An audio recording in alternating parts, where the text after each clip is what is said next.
again. Open, get them advertised, and they get 4 or 5 people in at a time. This centre is unique in a way that we can get anything from. Most days pre-COVID, we'd have 25, 26 different languages spoken every day in here. Having such a diversity, sort of strengthens it, because everyone's contribute their own cultures and traditions and learn from each other. It's not a minus, it's a plus.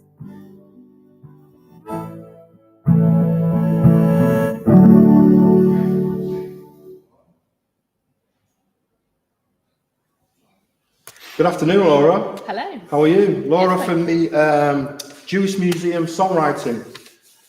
Tell us a little bit about yourself. So we set up the songwriting group in Cheetham about a year ago with an amazing composer called Joe Steele and a singer who's born in Cheetham but is now an opera singer called Peter Brathwaite. And our group is basically inspired by all of the amazing stories that we have in our oral history collection at the museum. And yeah, it's been growing great guns. I've only been in Manchester a couple of years, but I've met people through organising this group that I would never have met otherwise. So yeah, it's a favourite part of my week. Where are you originally from? Originally from Glasgow, then down to Brighton, then back up to Manchester. Yeah. The Gorbals. Yeah. And so what you're going to see just now is a shortened version of our August summer school for the group. And they've been inspired by an extraordinary story of a Jewish family who came from Russia, ended up in Manchester. The father decides to go to New York to see if they could have a better life. And he gets aboard the Titanic and he survives the Titanic disaster by offering to row a lifeboat. So he eventually makes it to New York, is massively inspired by all the great food that he sees in New York, and comes back to Cheetham and opens a deli, which becomes known as Titanic's, which is on Waterloo Road, just down the road for over 100 years. So yeah, all of the songs in our group are about that this August. That's amazing. Wow, and how old is he now? Is he? Joseph, who was on the Titanic's, died now, but his family still keep the tradition going. His great-grandson still makes smoked salmon to the recipe that he brought back with him from New York. From New York, wow, fantastic. And so we've got one of our songwriters, Andy Steele, here as well to tell you a little bit about the song that he contributed. We'll have a word with Andy then. Well, thank you very much for coming. Thank you very much. Hello, Andy. Hiya. How are you? I'm okay, thanks. Good stuff, good stuff. Would you like to tell me a little bit about yourself, please, and about the museum? Well, my name's Andy, and I'm a volunteer at the Welcome Centre in Cheetham Mill. And I joined the songwriting group from the very start, didn't I, Laura? Anyhow, this song's about, was inspired by one of our Zoom meetings, sort of the ambience of the people in the meeting and such a thing. It hasn't got a title yet, so if anyone would like to suggest one, just go to @Cheetham Fest, and that'd be great. Right. Okay. And how long have you been with them? Have you been with them long? Or? How long have we been going now, Laura? About a year now. Yeah. And do you enjoy it? Yeah, I love it, mate. I love music. So a sense of coming together and. Yeah. Good stuff. And your background? Are you from Cheetham Mill originally? I'm from Blakely. Are you from Blakely? Right. Yeah. Okay. Yeah. I was doing music sessions down at the centre, at the Welcome Centre, for that for a while now. So, what instrument do you play? Oh, virtually everything. Yeah. Yeah, master of none. Master of all, jack of none. Yeah. Okay. Oh, brilliant. Well, thanks for coming down. Anyway, I think we're going to have a look at the video. You can find this video on YouTube. Everybody, if you'd like to view it on YouTube, just go to the YouTube channel. And thank you, Laura. Thank you, Andy, for coming down today.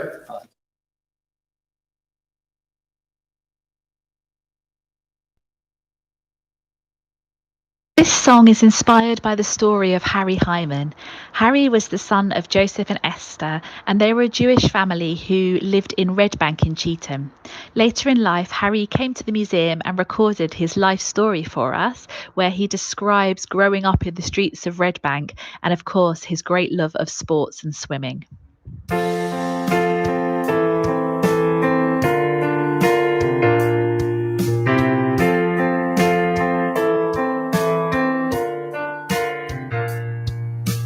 Back in our Cheetham house, hiding in the wardrobe, sleeping in the attic. Never taught music, no idea of music, but thumping at the piano. Back in our Cheetham house, you must be joking, who knew of the laugh? The splish splash in Cheetham house, it was so much fun. Learning to swim was my dream, and high diving was so extreme. 3 acres is all it costs to make a child achieve his best. 2 swimming medals gave me such pride, but it gave my mom the fire of a life. She only thought I was going for a wash.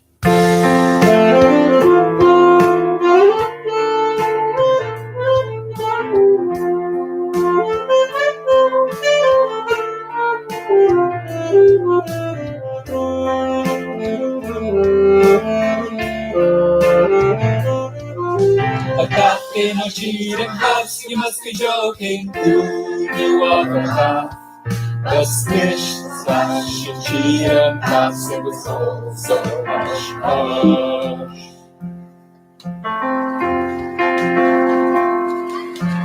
Learning to swim was my dream,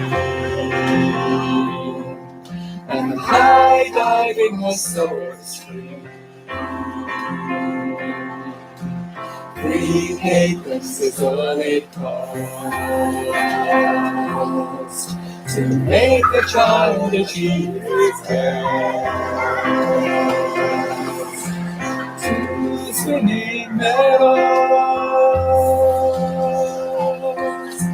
gave me such pride.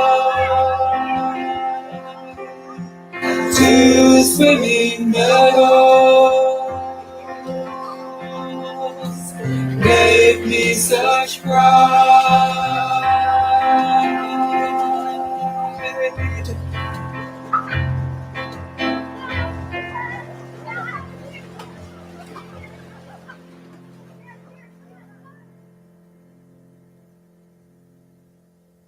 A lifesaver at 11, just like my dad, saving all those lives, rowing boats to safety, when the great ship sank.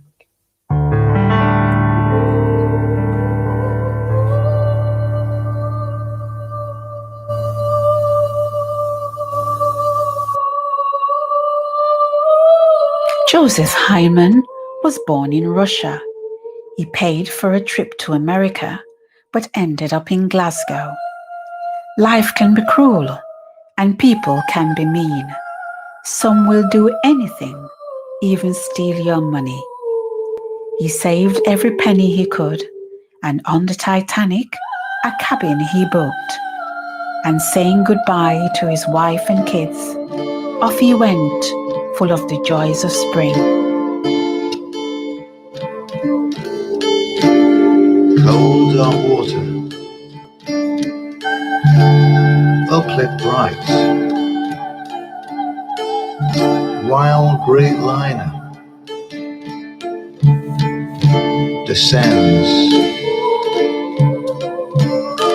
into the deep.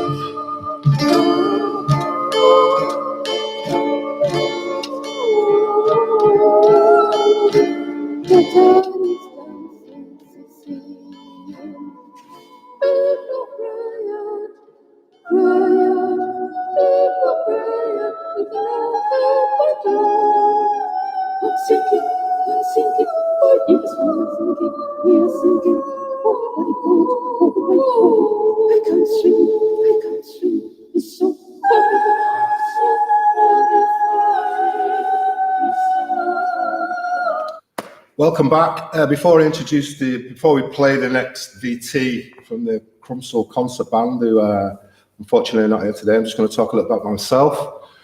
My name is Tony Thompson. I'm originally from Wythenshawe, but moved to Crumsall maybe about 35 years ago. Met my wife and my family are over here now. Started to record quite a lot of stuff down at Abraham Moss College, which is just on the corner of Crumsall Road, just near the Baths. Great little recording studio. Quite a lot of acts over the years. Did quite a lot of recording there. I think like sort of Take That, Oasis did all their demos there and stuff. And it was a great little place. I actually did national diploma in sound engineering and recording there. It was a really good college. Got on well with the people who run it, and it was a fantastic place to learn all about music and stuff. Unfortunately, there was a little fire there that destroyed the college, and the college is now, the actual recording studio is now closed down. So that's a brief little insight about myself. On that note, I'm going to now ask the boys to play the Crumsell Concert Band on BT. Thank you.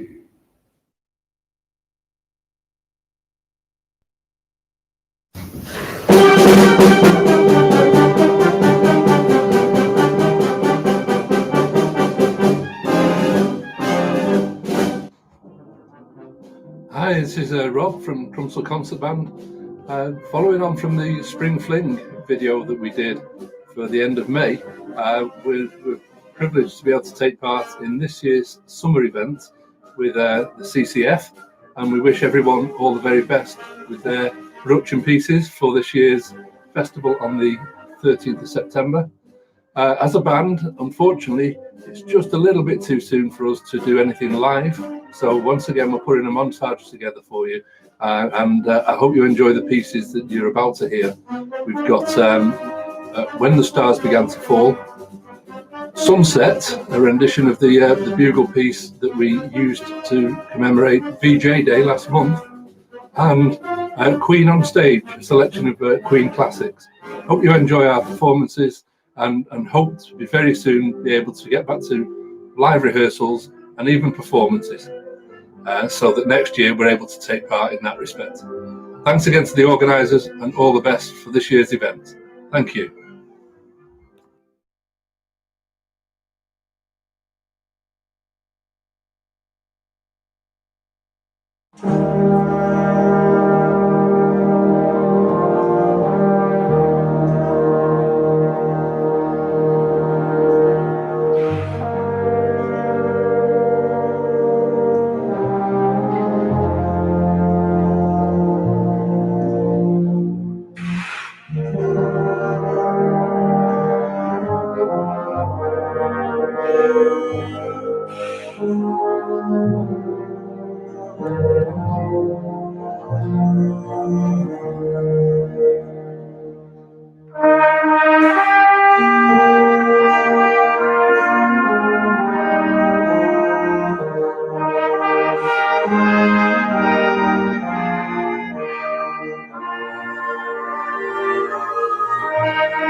Welcome back to the yard, celebrating the Cheetham Hill Festival. My next guest is Herbie from the New Testament Church of God. Welcome, sir. Hello. How are you? Thank you. Very good. Tell me a little bit about the New Testament Church of God and your fritters. And our fritters. Yeah. Hi. Well, New Testament Church of God, Faith Tabernacle, we are actually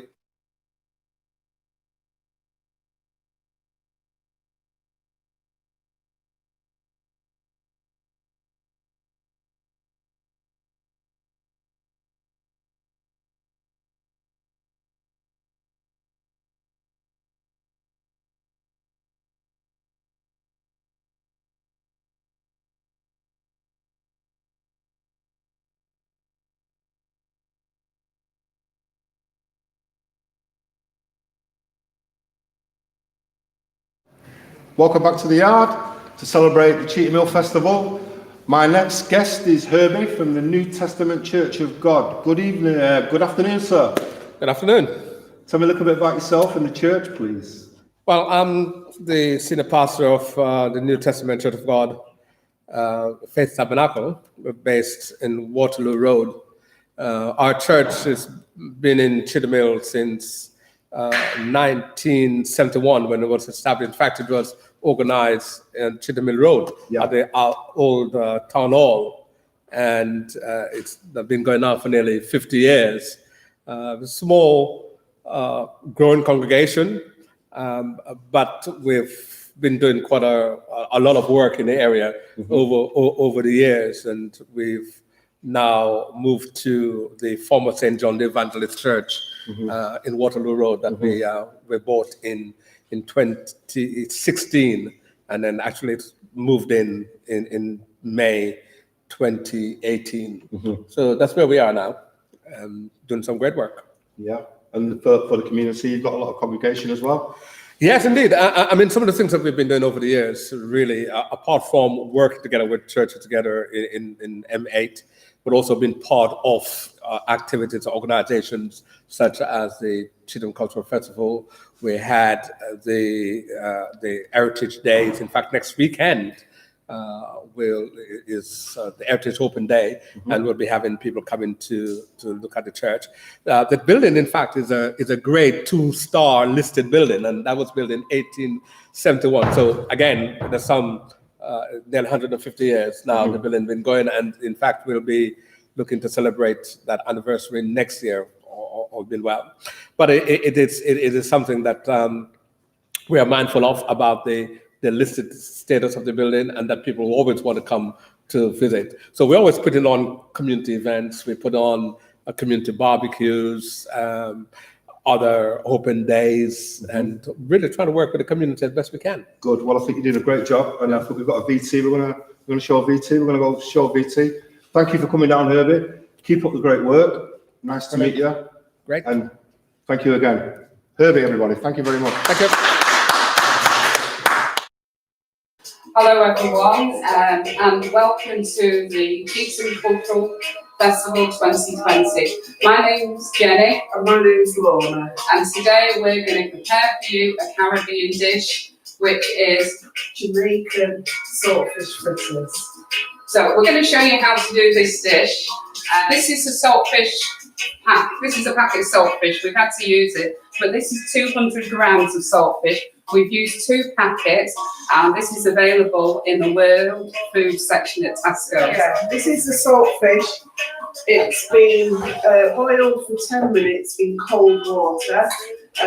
It's been drained and washed off, and that's how it looks when it comes out of the pan. It needs to be flaked, so it needs to be flaked into smaller pieces. So there's a piece of saltfish, and how we flake it, we just break off little bits like that. This is how it will look eventually when we've flaked all the saltfish. We're going to show you the ingredients that are involved. So we've got the saltfish there, which we've boiled for about 10 minutes. Our ingredients for today, we've got onions, we've got Jamaican Scotch bonnet, chili peppers, we've got spring onions, we've got fresh thyme, and we've got bell peppers in a variety of colours. And we'll be using black pepper, and also vegetable oil. We also have the flour as well to make the batter. So we're going to start showing you how to make this. So first you add the saltfish to the bowl. We add our onions. And then we add our spring onions. And then you mix in the bell peppers. As you can see, it's all come together, looking really lovely and colourful. And then we will add our Jamaican Scotch bonnet peppers.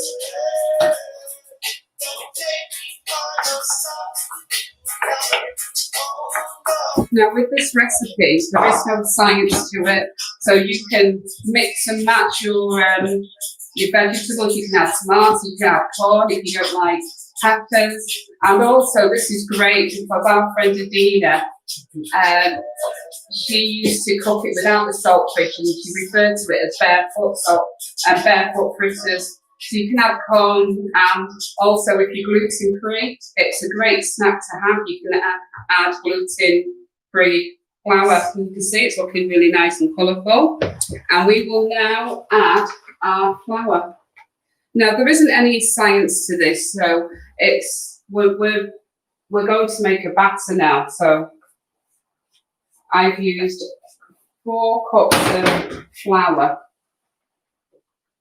So we're just mixing this in, and while we're mixing it in, we'll also add our black pepper. So I'm just going to put the black pepper in. Right, as you can see now, it's all been mixed in with the flour, all the vegetables, and the saltfish to a nice batter. And it's ready now to be fried. So we'll go over to the cooker. Right, so we've got our frying pan and we've got vegetable oil. You can use whichever, but I prefer vegetable oil. So we're just going to fry them. So we're going to take a tablespoon and we'll scoop into the mixture, tablespoon, and we'll just put this in the oil. It will drop, and automatically it will go into a small pancake. It doesn't take a long time to cook because it's fresh vegetables and the saltfish is already cooked. It's just cooking the batter. So just give that a minute or so before we turn them over. Right. As you can see, we fried them. They're like a nice golden brown. There's no hard and fast rules to actually preparing these. You can fry them light on each side and then put them in the oven to finish off. You can make them really crispy if you prefer them to be crispy. So yeah, that's the rules. And as you can see, they're fried. They look really tasty. Right, so here we have it, the finished Jamaican saltfish fritters. I've just garnished it with some onion and peppers. And we're just going to sit down and have this with a nice glass of lemonade. So I hope you'll try this recipe and enjoy.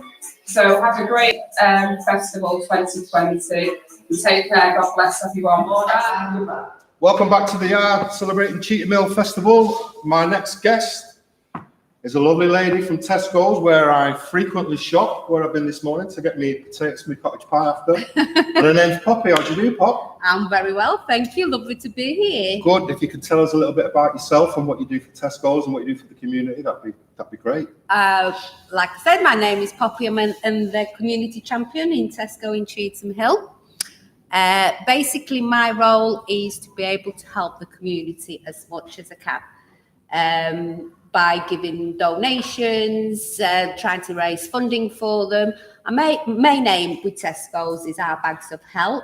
Mm-hmm. When you go and buy your 10p bag, when you do your shop, be assured that that money goes to charity. A lot of our local organisations have benefited lately from the bags of help, and it's an amazing, amazing scheme that Tesco's offers. And another thing that we're very fond of as well is the surplus food that's done with Fair Share. We have organisations, local organisations that come and take the food that's left over, the surplus food that's not been sold, but it's perfectly good food. And one of my highlights every month that I update how many meals we actually offer to the community from the surplus food. And at the moment, we're hitting over 22,000 meals that it's helped in the community, which is absolutely fantastic. So it doesn't only help the community, it helps the environment. Landfill doesn't get filled up, CO2 as well. It all benefits not just our area, but the whole of the UK, basically, by doing that. And another thing is, I'm a Cheetham Hill girl, born and raised here. I love this place, and I think that's why I've got the passion, and I'm so involved with my community.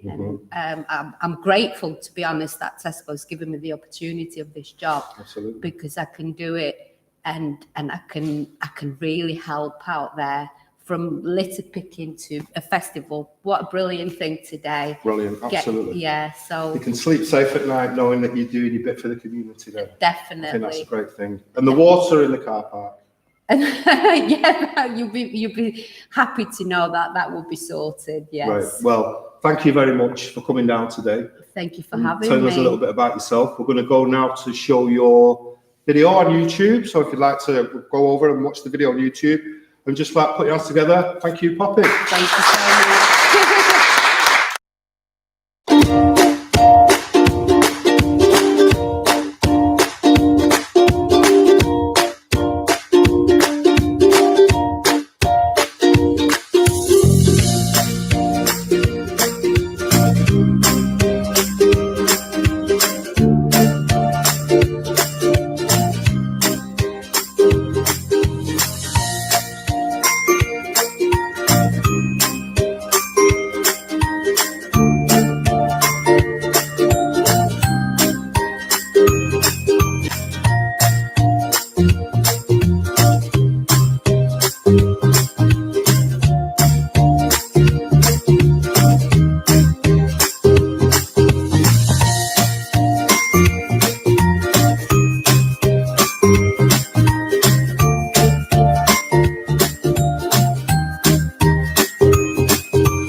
Welcome back to the Art Celebrating Cheetham Hill Festival.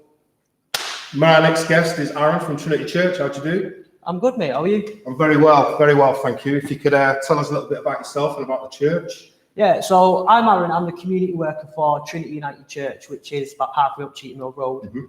And it's just a small church with a small congregation, but we are trying to be as active in the community as possible.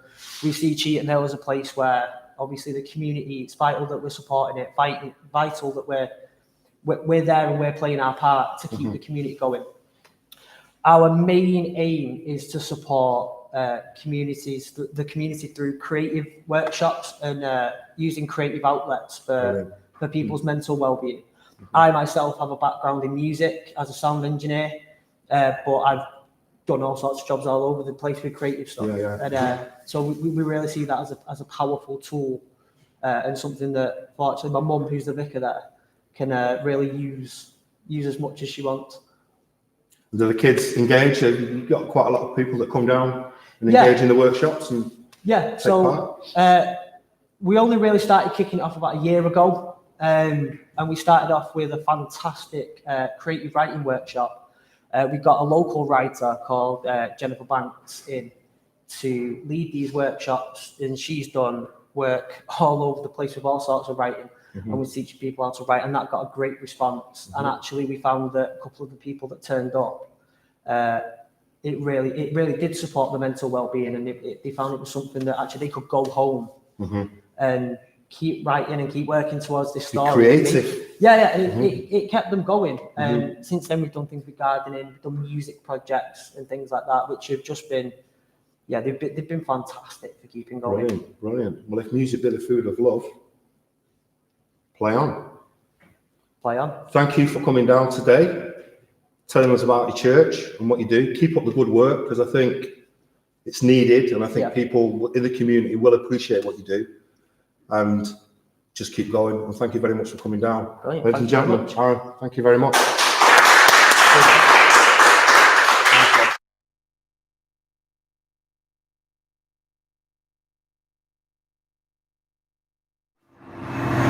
Hello, I'm Laura from Manchester Jewish Museum. I hope you've all been enjoying the Cheetham Festival so far.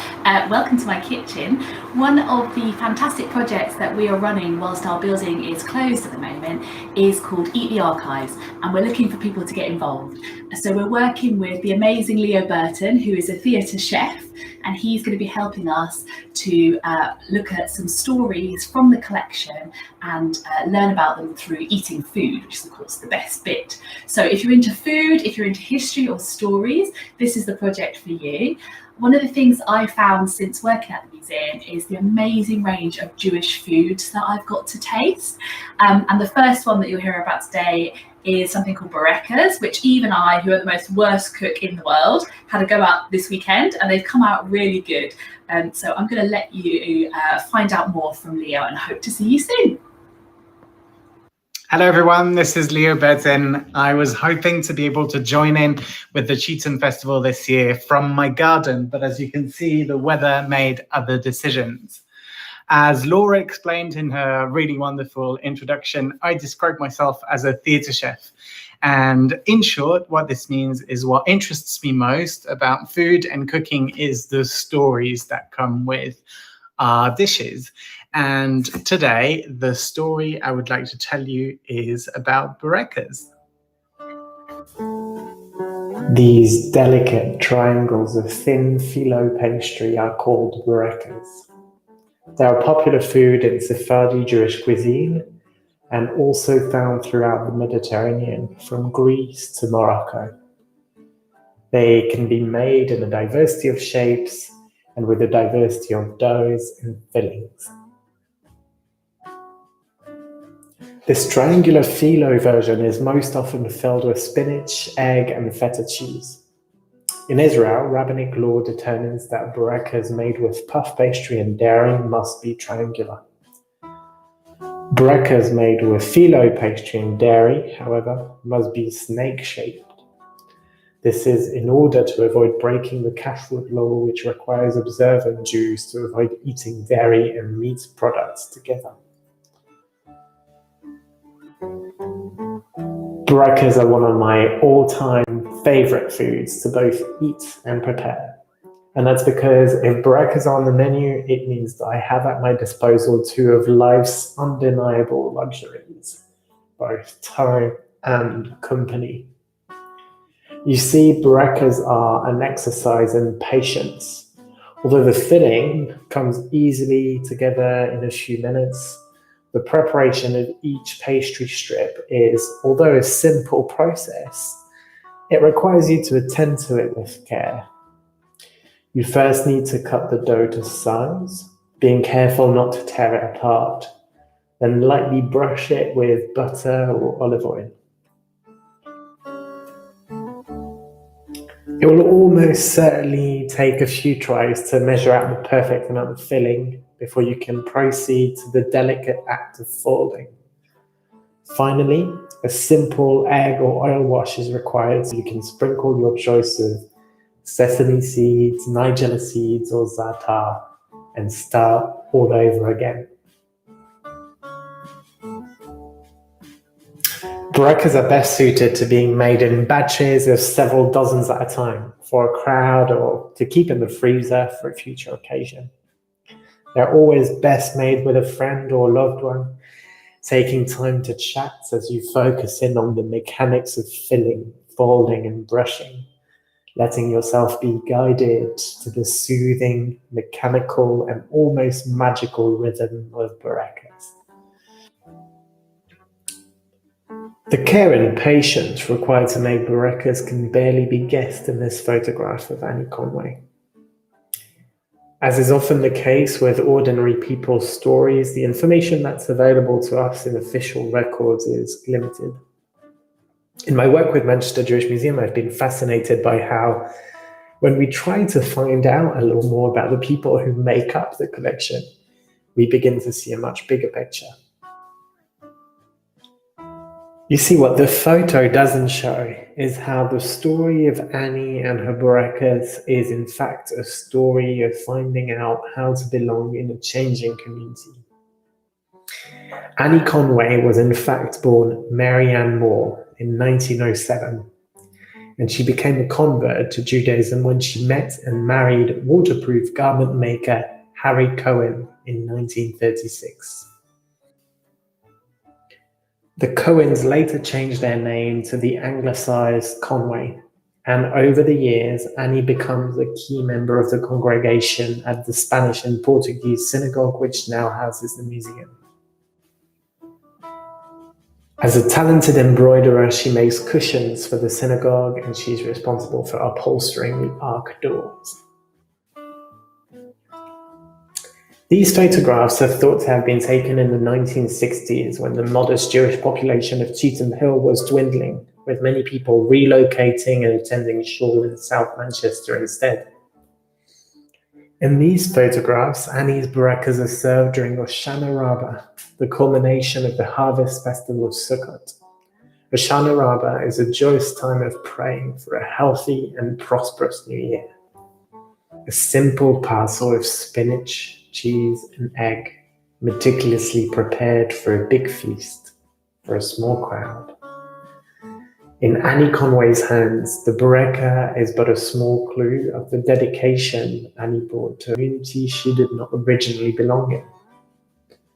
As an Irish woman, it is unlikely that she had encountered many traditional Jewish foods before her marriage to Harry and her conversion. This story is just a taste of our new project, Eat the Archives, in which we will host a number of dinner parties in local people's homes around Greater Manchester. Laura and I will bring along a selection of artifacts and stories from the museum, along with food, which, like Annie's burekas, give us an opportunity to have conversations about identity, belonging, and community. Eat the Archives will be a joyous opportunity to wander together. What if we could taste history? What if we could get to know others through what they cook? There are many ways to be involved in a project, from having a go at making your own burekas to sending us your stories of delicious pastry parcels, as we know they feature in cultures from all over the world. You could also be one of our dinner party hosts. If you would like to find out more about the project, please get in touch with Laura via email at laura@manchesterjewishmuseum.com. Sei gesund. Welcome back to the Art, celebrating the Cheetham Hill Festival. That was the Jewish Museum video I think we just watched. Our next guest is Ahmed Salam. He's from Tabak. Good afternoon, sir. Good afternoon. Would you like to tell us a bit about yourself and what you do?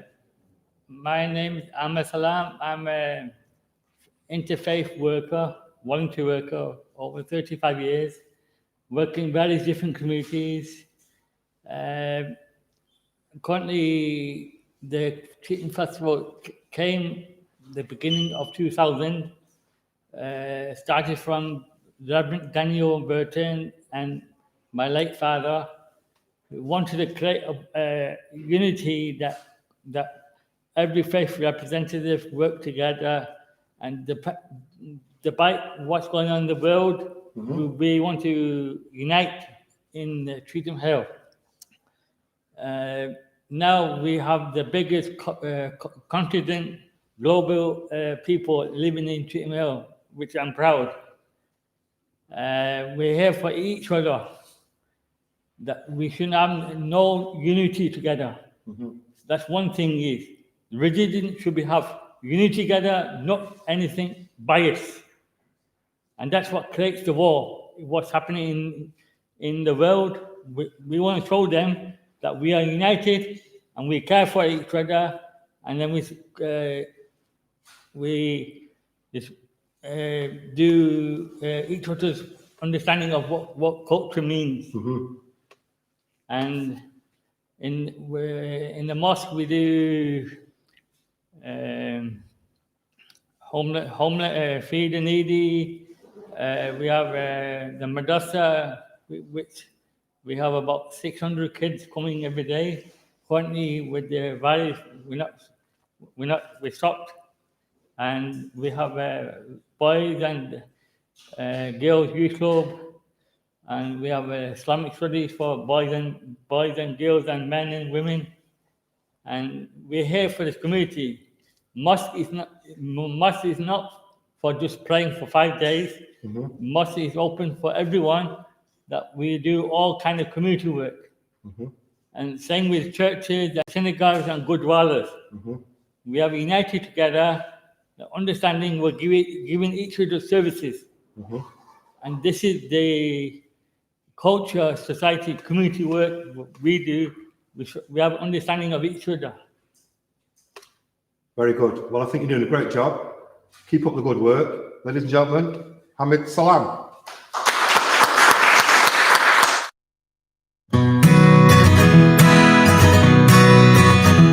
My name is Ahmed Salam. I'm one of the main advisors of Cheetham Cultural Festival. My name is Omar Khan. I'm the sales director, and I help out by supporting charities as a volunteer. So there's a couple of charities I work with. In particular, we're here to support Hijra Mosque. My name is Mohammed Dawood Ali. I'm the sector manager and the project manager at Hijra Mosque and Communities for All. So today we're here at the Tobacco Restaurant in Cheetham Village.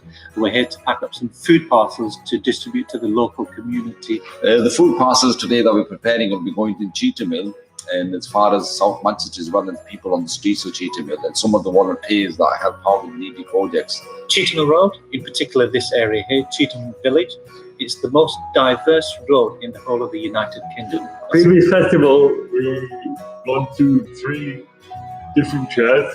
Originally started from Reverend Daniel Burton, which is left now from over Salford. He was one of the founders, and with my father, late father, wanted to bring culture for every faith represented united, and we care for each other. The favourite part of Cheetham Festival than Cheetham is the most diverse food that you can get. It's the most vibrant fusion food that you can get anywhere in the world. You get the best kebabs instead of Iran or something like Saudi Arabia. You get them here in Cheetham Hill. The best curries instead of South Asia, you get them here in Cheetham Hill. So here, like in Tabak, you get the best food there. So if anybody wants to try some, come to Tabak. Hi, I'm Farouk. I'm the manager at Tabak. We're helping the community by making food parcels, what goes towards the homeless and the needy. This is our contribution as a business to the local community. We're really proud to be part of a diverse community in Cheetham Hill.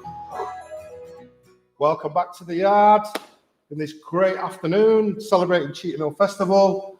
I've got Robert from the Total Project. Nice to meet you. Nice to meet you too. If you'd like to tell us a little bit about yourself and your project, that'd be much appreciated. So my name's Robert. I'm from Big People Community Interest Company. and we're launching a project called Totems, which is basically a street art project exhibition out in the walls and hills of Cheetham Hill. And we'll be kind of archiving and celebrating and commemorating significant members of the Cheetham Hill community from the Jewish, Muslim, Christian, Caribbean, Irish, Romani backgrounds, the life and times of their legacy. And basically what we're doing is getting together as many organisations as possible to support the project that's going to be launched in May 2021. So we've got a survey that we're going to put out today to all these organisations, and hopefully we want to get as many people as possible involved. If you want to be one of the storytellers, or if you want one of the street art masterpieces to be about your family or your family history, or the interconnected relationship of your family's or community's history in Cheetham Hill, if you feel like you've got a significant story that you want to tell and that you want to be archived, then please get in touch with us, bigpeoplecommunity@gmail.com. But equally, we're a part of the community. The project team is made up of residents that are born and bred in Cheetham Hill.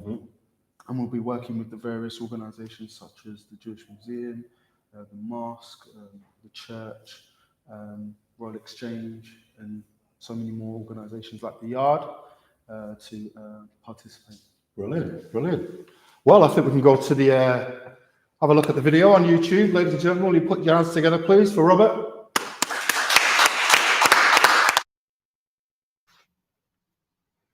This poem is called Jamaica to Britannia. Jamaica to Britannia, white, red and blue, one under the horizon, all under the same moon. 1961, Vicky leaves the Caribbean for a union with the distant dawn. Jamaica to Britannia, behind her she left the sun for new hills and horizons. She lands in Bristol, regal veined in the spirit of sequel, trades Eden for frozen seasons of snow. She made her heart a haven for the ill and old. Cradles England near her chest and dreams of her folks at home. She unearthed a rock amid stones, inside a chap who reminded her of the coast. In 1966, they moved to Cheetham Hill, Kelvin Grove, after her husband is hired at Vitaful. Their love a freshly baked loaf that scents her household. Her children are rooted and watered for their growth. Althea, Kyle, Robin, Fitzroy, and Joan, the antidote for when she feels alone. Vicky lives a life of verse in an earth of prose. She studies the art of Jack and wears several hats and 0 cloaks. Every move she makes is an ode to the life she chose. There are highs, there are lows. Blistered feet, fatigued elbows, bigots that saw her skin as a barcode that told all they cared to know. Decorum is rebellion when stoned by colour codes. Some turn up their nose. She tries not to think of those. Envious of her modes, the soul shaped by the spirit of the throne, Vicky refuses to be obscured by citizens in blindfolds. Her tune is a high note, patriotic to no fault. When cynics try to stop her, she does not halt. She moves swiftly as a thunderbolt. She lives in loyalty to her matriarch. Agape always floods her heart. She met Murray, the stamp to her postcard, the arc away from those who attack. Murray believed in coalition, not class. If either needed anything, they only had to ask. Can't we be more like that?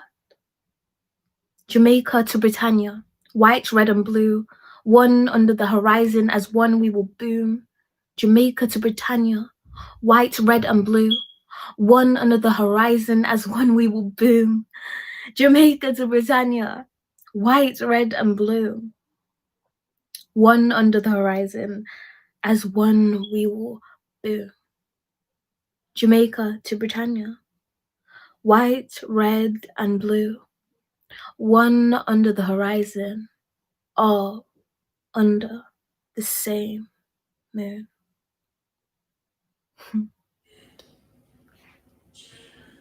Welcome back to the Yard, celebrating the Cheetham Hill Festival. My next guest is Bob from the Ukraine Cultural Centre. How do you do, mate? I'm all right, thank you You're very all right. much. If you could tell us a little bit about yourself and what you do. Well, I'm the chairman of the Ukrainian Cultural Centre. We've quite a large community there. I mean, the history shows that Ukrainians were in Cheetham Hill from 100 years ago. But the biggest influx came in 47 after the war with all the refugees that they've come and settled in this area. My mum was actually 14 when the Germans took her from the village and into forced labour. She was actually in the classroom with 16-year-olds when the Germans came in, and she did about 3 years forced labour. But a lot of them, they've come back, we've got a fantastic circle of Ukrainians which integrated in the community. And we've got a very lively community centre there, which is very famous for opening up to all the ethnic communities. Is that the one where the church is when you turn left? Well, we're down opposite the Temple School, Oasis Temple Yeah, School. that's what I on mean. Smedley Lane. The old Oh, church. the old church. Yeah, You're right now. yeah. Because I was thinking about our own church. No, on top of Cheetham Hill. Right. And you get quite a lot of people come in and. We have literally. I mean, the Cheetham Festival meetings are held in our centre every month, and we have the 4-day festival. We usually finish it off with the grand concert. With our own the dancers, and we with 2 dancing groups which quite famous. The tour Europe, the tour North America. They've won all kinds of. Is that the Ukrainian traditional dance? Absolutely. Yeah, brilliant. I used to do that about 3 chins ago. Did you? Yeah. And professionally as well, believe it or not. Oh, right. Oh, good stuff. So it's going well? It's going well. It's, we say well, the community is doing well, and, we've got a live one, but I mean, the present times are just surreal, because we're just in complete lockdown. With a school that was due to open the 5th of September. There's around about 100 children, 105 children due to have started. A weekend school, learning the language, the culture. That's not been possible. The dancing groups obviously are frozen now. The choirs, so the whole centre at this particular time, we're just in lockdown, which is hemorrhaging us a little bit. Well, I think it'll get better. I think. Hopefully. Time's a great healer, isn't it? I think eventually we'll come out of it and the dancing will start. It's got to do. I mean, I've used it. I was bad with it myself for about. I think I probably had I had the symptoms. I'll know when the tests come out later. Okay. But since I recovered, I mean, I've gone crazy just getting all the centre ready. We've done a lot of renovations, decorations, and everything in there. So it's given us a benefit, because if it had been open, it'd been difficult to do some of those that work. Yeah, it's giving you the time to prepare it and get it ready for when they all come back. And it is, and people are impatient to get back again, get back together again, and it is a surreal situation for all of us. Isn't it? Yeah. Well, I think it's a centre where it's a coming together of people. Yeah. I think people need that after this. Yeah. And keep up the good work. Yeah. Ladies and gentlemen, put your hands together for Bob from the Ukrainian Cultural Centre. Thank you very much. Okay. That's it. Thank you. Thank you.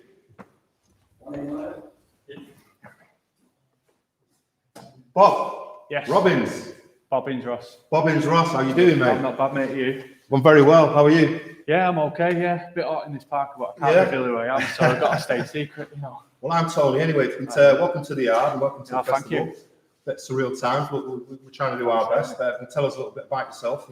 Yeah, so I guess I'm an illustrator, but I've never done this before. So I started doing my illustrations in June this year, just because I was on furlough from work, I had nothing to do, and had a little boy to entertain. So just started drawing. It started as a joke, really, and it sort of got out of hand now. And yeah, I got a couple of thousand people watching me every day. So yeah, it's going good. It's going really well. Your influences in sketching? I don't have any. It just comes. Yeah, I'm not really into art. I'm not good at it or anything. So I just do what I see, what I see really. Yeah. Look at started off being buildings in town that I liked and that I missed because I weren't going to them. Right. But now I'm taking on work from people, so getting suggestions, from all over the place. So yeah. You're getting commission work as well? Yeah. That's good. That's good. It's not bad. So I've done a few places outside of Manchester, like London and Birmingham, but I try and keep it local, really. Keep it within. Yeah, that's it. Yeah. I think I've got a sort of local following, so I don't want to, mess them about too much. Yeah. Pencil drawing or pen? Yeah. Pen. Yeah. Sharpie. No oils. No, nothing like that. No. Pen drawing and then crayons. Right. Just because it's all we had in at the start when I started doing it. So I've just carried on using them now. Right. Yeah. And is there anything specific that you like to, that comes to mind that you like to draw, or does it just flow when you do it? Yeah, it just flows. Yeah, just places in town. I mean, I've been coming to town since I was little, really. So just all my favourite places. So like I did Piccadilly Records on Oldham Street. Right. Did Man City's ground, did Man United's ground. But then I like more the sort of cult places. So if you're not from Manchester, you wouldn't necessarily know it, like Rockers on Oldham Street, Affleck's Palace, places like that. Yeah. So it's my Manchester, really. It's not. I'm not doing the Hilton Hotel and stuff like that. So you worked in and around Manchester. Yeah, on Greater buildings Manchester. Yeah, so like I've done some in Rochdale, done some in Stockport. So try and stay in town if I can help it. But yeah, I'll do it anyway. Brilliant. Great Manchester. And what's the future? Don't know. Just taking every day. I started selling cups and coasters, and there's going to be tea towels and stuff at the Manchester shop on Oldham Street in Affleck's. Okay. So I'm just taking it to come. I ain't got a goal, and that's normally a bad thing because you've not got anything to aim towards. You're sort of aimless. But well, you're not pressured then, are you? Really? That's it. Yeah. I'm not bothered about criticism because I'm not really into art. So if people think it's rubbish, then it is what it is. I'm not professing to be a mint artist. That's why it's bobbins. Well, I think if it's something that you do and you just do it and you're not pressured to do it, people will either accept it or they won't like it. That's it. But it won't make any difference to you anyway. Yeah. It's what you do. That's it. I'm a big believer in it. If you like something makes you happy, just do it. It don't matter if it's rubbish. If you like it and it makes you happy, exactly. There's too many critics and too many people trying to be perfect on. As long as it's from there, anyway. That's it. That's the main thing, isn't it? Yeah. You can't eat still. Brilliant. Ladies and gentlemen, thank you, Bob and Ross.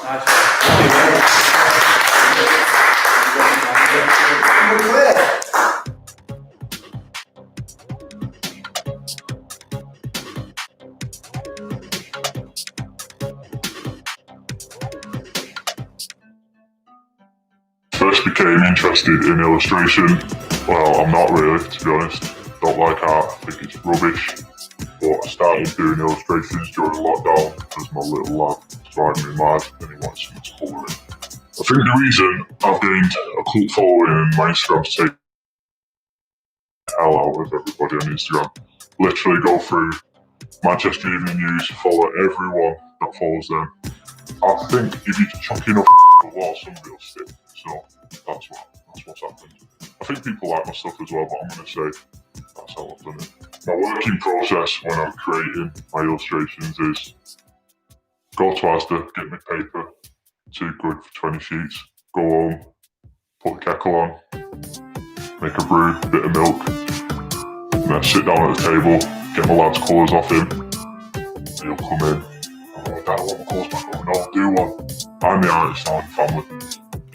So I'll do that, draw it out, outline it, colour it in, then go to my computer, scan it in, put it on Instagram, millions of likes come in. That's how it's done. My inspiration when I'm making them is pretty much just comes from where people request, or just where I like in town, like I did Piccadilly Club on Ancoats, nice building. So yeah, just wherever I like in town or where people want to go. If you want to see my work, you need to be on Instagram, bobbins_Ross. I've got Facebook and Twitter, but I don't really use them. So the main place is on Bobbins Ross Instagram. Also, if you want to buy cups and coasters and stuff like that with my scribbles on, the Manchester shop on Oldham Street in Affleck's Palace, go there, you can get both.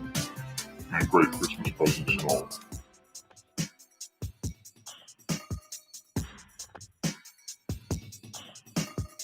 Welcome back to the yard, celebrating this beautiful Cheetham Hill Festival. Just behind me you can see there's some beautiful artwork from Bobbins Ross. If you'd like to just have a look, it's there. And there's a little place there where we go and get our ticket shops, the banner. And there's the yard. So yeah, check his work out, it's brilliant, isn't it? I'm going to introduce next to New Testament Church saxophone player.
Welcome back to the yard. It's getting through it. We're nearly there, but we've got a special guest.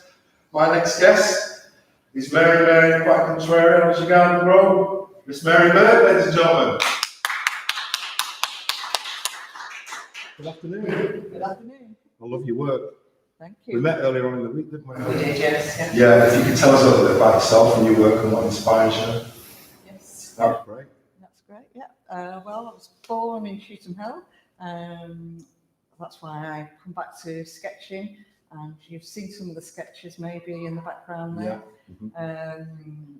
I like drawing the variety of buildings and along Cheetham Hill Road, and I decided madly a few years ago to sketch one end of Cheetham Hill Road. I was drawing individual buildings at first and then decided why not draw the whole length of Cheetham Hill Road. I started off at one end outside town and made my way gradually up Cheetham Hill Road and discovered the concertina books and through one building, one after the other.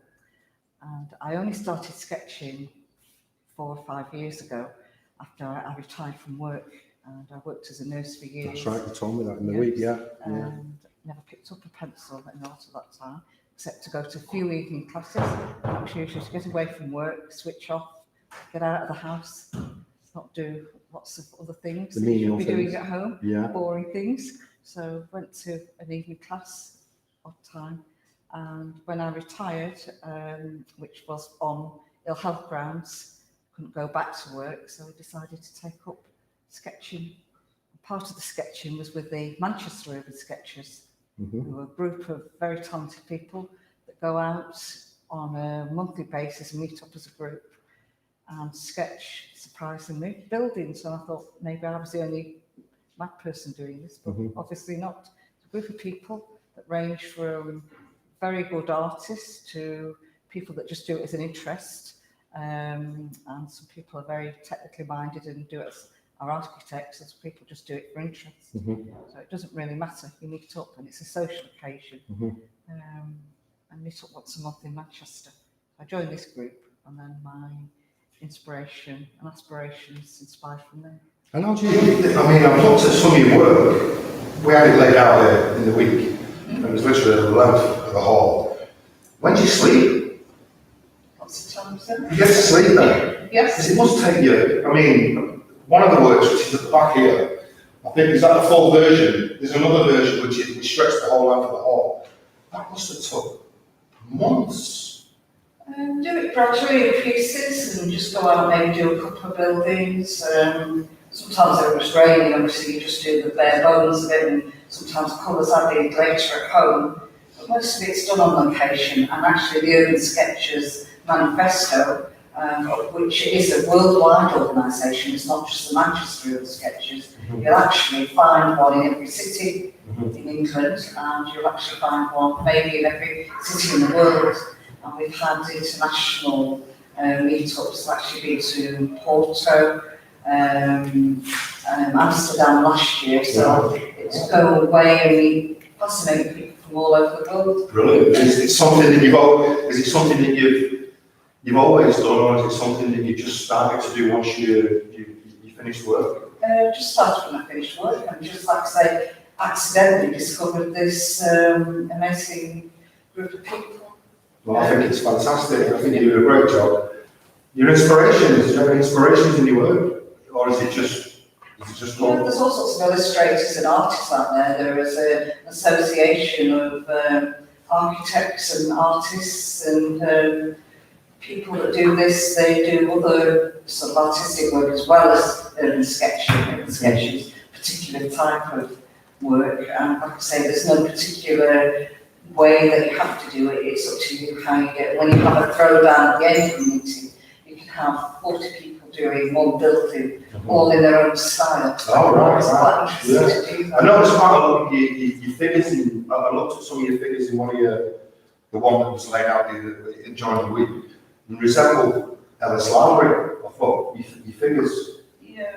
I don't particularly copy anybody. You can do them in any style and detail you want. Yeah. People do them in all sorts. Some very fine artists can do what I call proper artistic work. Others do them just a suggestion of people. It's the same with windows. Some people will do them meticulously and in detail properly. Some people will just put a suggestion in it and it looks like artwork. Same with colours as well. You can do all sorts of colours that please you.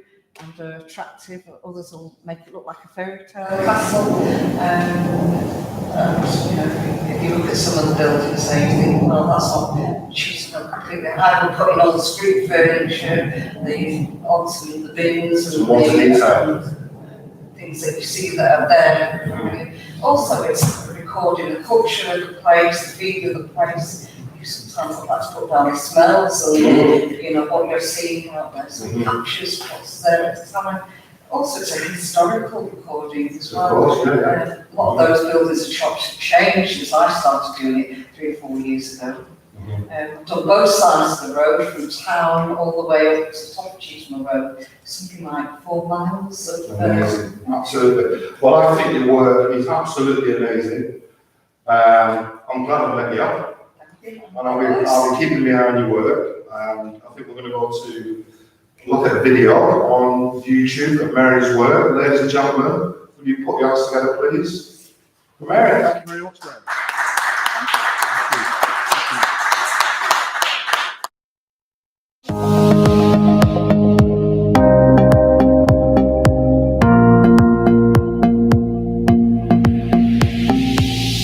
Hi, my name's Jo Scorer and I'm a visual artist based here in Manchester. I've worked on many commissions throughout the UK and done quite a few projects for the Manchester Jewish Museum, as a great deal of my work involves diversity, refuge and creating ties with ethnic communities.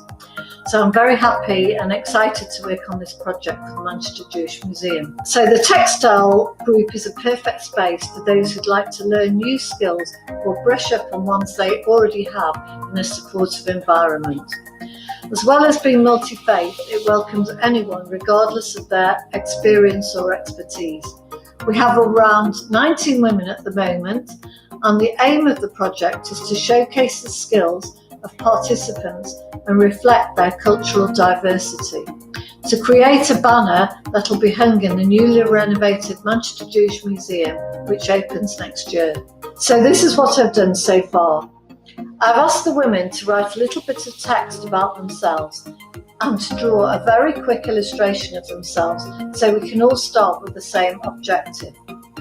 Due to COVID, we cannot work together in one space, so I decided that we should create a banner made from separate lengths of fabric so each lady can work from home on their own length. I prepared the lengths, I dyed them and hemmed them so that the basis of the hanging will be one of coordinated colour and texture. We have regular Zoom meetings on WhatsApp, so I will guide you through everything that we're doing. You don't have to have a sewing machine either. The next step is to transfer the text and image onto the prepared strip, either by writing directly onto the fabric or by iron-on transfer using embroidery to embellish. As we progress further, we'll use fabrics that remind them of home, recipes that can be transferred by print, symbols that represent their traditions, or even photographs that show their heritage. I would like each length to be representative of their owner, so viewers can identify and learn from the experience of the participants. Anyone who wishes to get involved with this exciting project, please get in touch with Dora Loughlin at the Manchester Jewish Museum. Please do not let inexperience deter you. Good luck, and I hope to see you on Zoom. Welcome back to the yard where we're celebrating the Cheetham Festival. The Jewish Textile Museum is what we've just been playing on YouTube, I believe. And the next DT is going to be Partisan, so hope you'll enjoy that. And then after that, we've got the Cheetham Advice Centre, so enjoy. Okay, hi everyone. My name's Chloe, and I'm going to do a workshop today on how to crochet a scrunchie. So what you'll need for this particular scrunchie is 2 balls of velvet baby soft yarn, scissors, a bobble, and a crochet hook. So I'll explain more about the yarn. I get this yarn from Etsy. It's actually reasonably cheap. It's £2 a ball. but it is shipped from Europe. This is the one, Etrafil Yonka baby yarn. So the postage on Etsy does put the price up a little bit, but I find it to be affordable because the yarn's so cheap. This yarn's really good for all hair types. It's really, really soft. You can also make a scrunchie with other soft yarns. You could even do it with some cheap acrylic yarn. It just might not be suitable for curly hair. So yeah, with this yarn, for the scrunchie, I'm going to be putting the two yarns together to create a nice pattern. So that requires a crochet hook that is 6.0 millimeters. I'll just try and there. 6.0 millimeters, but usually with yarn, the packaging should tell you what hook you'll need. So for example, for this one, you would need a 4.5 millimeter crochet hook if you were just using one on its own. But as I'm combining the two, I'm using a 6 because I just find that works best. To start, you have to make a slip knot. So wrap it around your finger and put these two lengths underneath and pull through. And then just put your crochet hook in. You've got your slip knot on the hook. To start, you get your bobble, put it over the hook. And I always hold my yarn, the ends of my yarn, the ones that are connected to the balls like this, to create tension, I guess. It just, my hand just naturally does it, but that's helpful. And then I always hold my bobble with these two fingers, my finger and my thumb. To start, we have the bobble there, and then we put our hook under the yarn, pull it through, and then put the yarn over the hook, and then pull through the two hoops. And that's your first stitch on the bobble. So I'll do that again. Put your hook through the bobble, hook around the yarn, pull it through, yarn over, pull it through the two hoops. I'll show you again. Hook through the bobble, yarn over, pull through, yarn over, pull through the two hoops. And as you go, I always like scrunch it up. The tighter these are, the more it will be a scrunchie. Like it'll scrunch up together as you go forward. So it's good to tighten these up as you go along. So I'll show you one more time. Hook through the bobble, pull the yarn through, yarn over, and pull through the two loops. So what you do is you do that all the way around until you get to the other side. And yeah, keep scrunching it. It'll become a more ruffled scrunchie if you keep pulling it to tighten it. I will do this and then get to the other side and I'll meet you there. Okay, so now that we've finished that round and we have a ruffly scrunchie, and we need to connect these two sides together. And it can be a bit tricky with this thick yarn because it's so thick, it's kind of hard to see the stitches, but you'll want to attach this end to the first stitch there. So these are the stitches on the top. And to attach them, want to attach this to this. And don't worry about these tails because we're going to weave them in on the next round. So to attach the ends together, we're going to put the crochet hook through the first stitch, yarn over, and pull through both, and then it's attached. So for the next round, we're going to be doing double crochets all around, and I'll show you what a double crochet is now. But to start, we'll need to chain 2, which is just yarn over, pull through the hoop, yarn over, pull through the hoop. So you have 2 chains, and that acts as your first double crochet.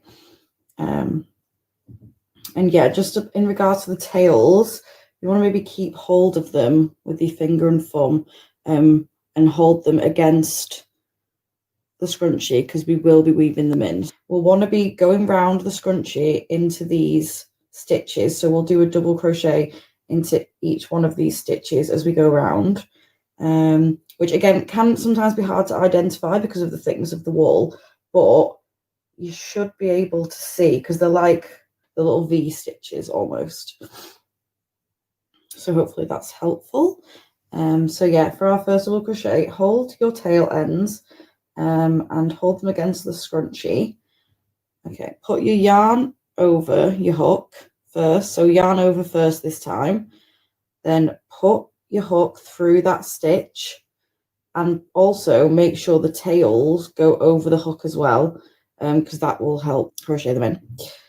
Yarn over, pull through, and then you get 3 loops on your crochet hook, and then yarn over, pull through the first 2, yarn over, pull through the second 2, and there's your first double crochet, and your tails are being crocheted in. So I'll show you how to do it again, a double crochet again.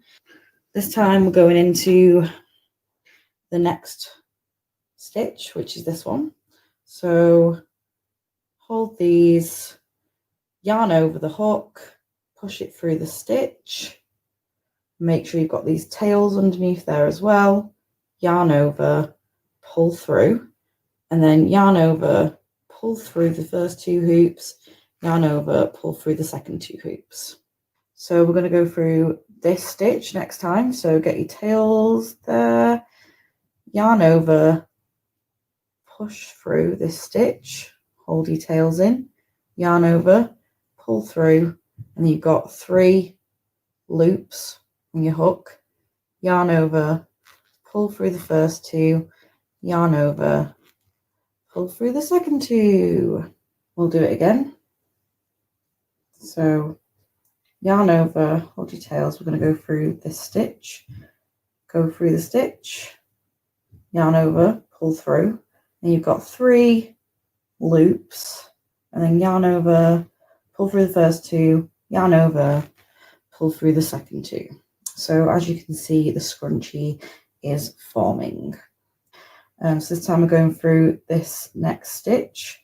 So yarn over, hold your tail ends, push through the stitch, hold the tail ends there, get through, yarn over, pull through, and then you've got your 3 loops on the hook, yarn over, pull through the first 2, yarn over, pull through the second 2. And as you can see, the tails are like disappearing into the scrunchie, and you're getting a scrunchie here.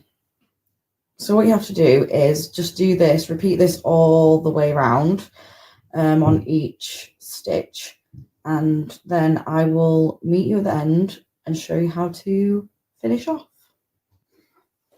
Okay, so we are all the way around. We have our little ruffled scrunchie. Yeah, looks real nice. So to finish off the round and the whole scrunchie, we're going to do another slip stitch into the first stitch we made on that round, which is this one.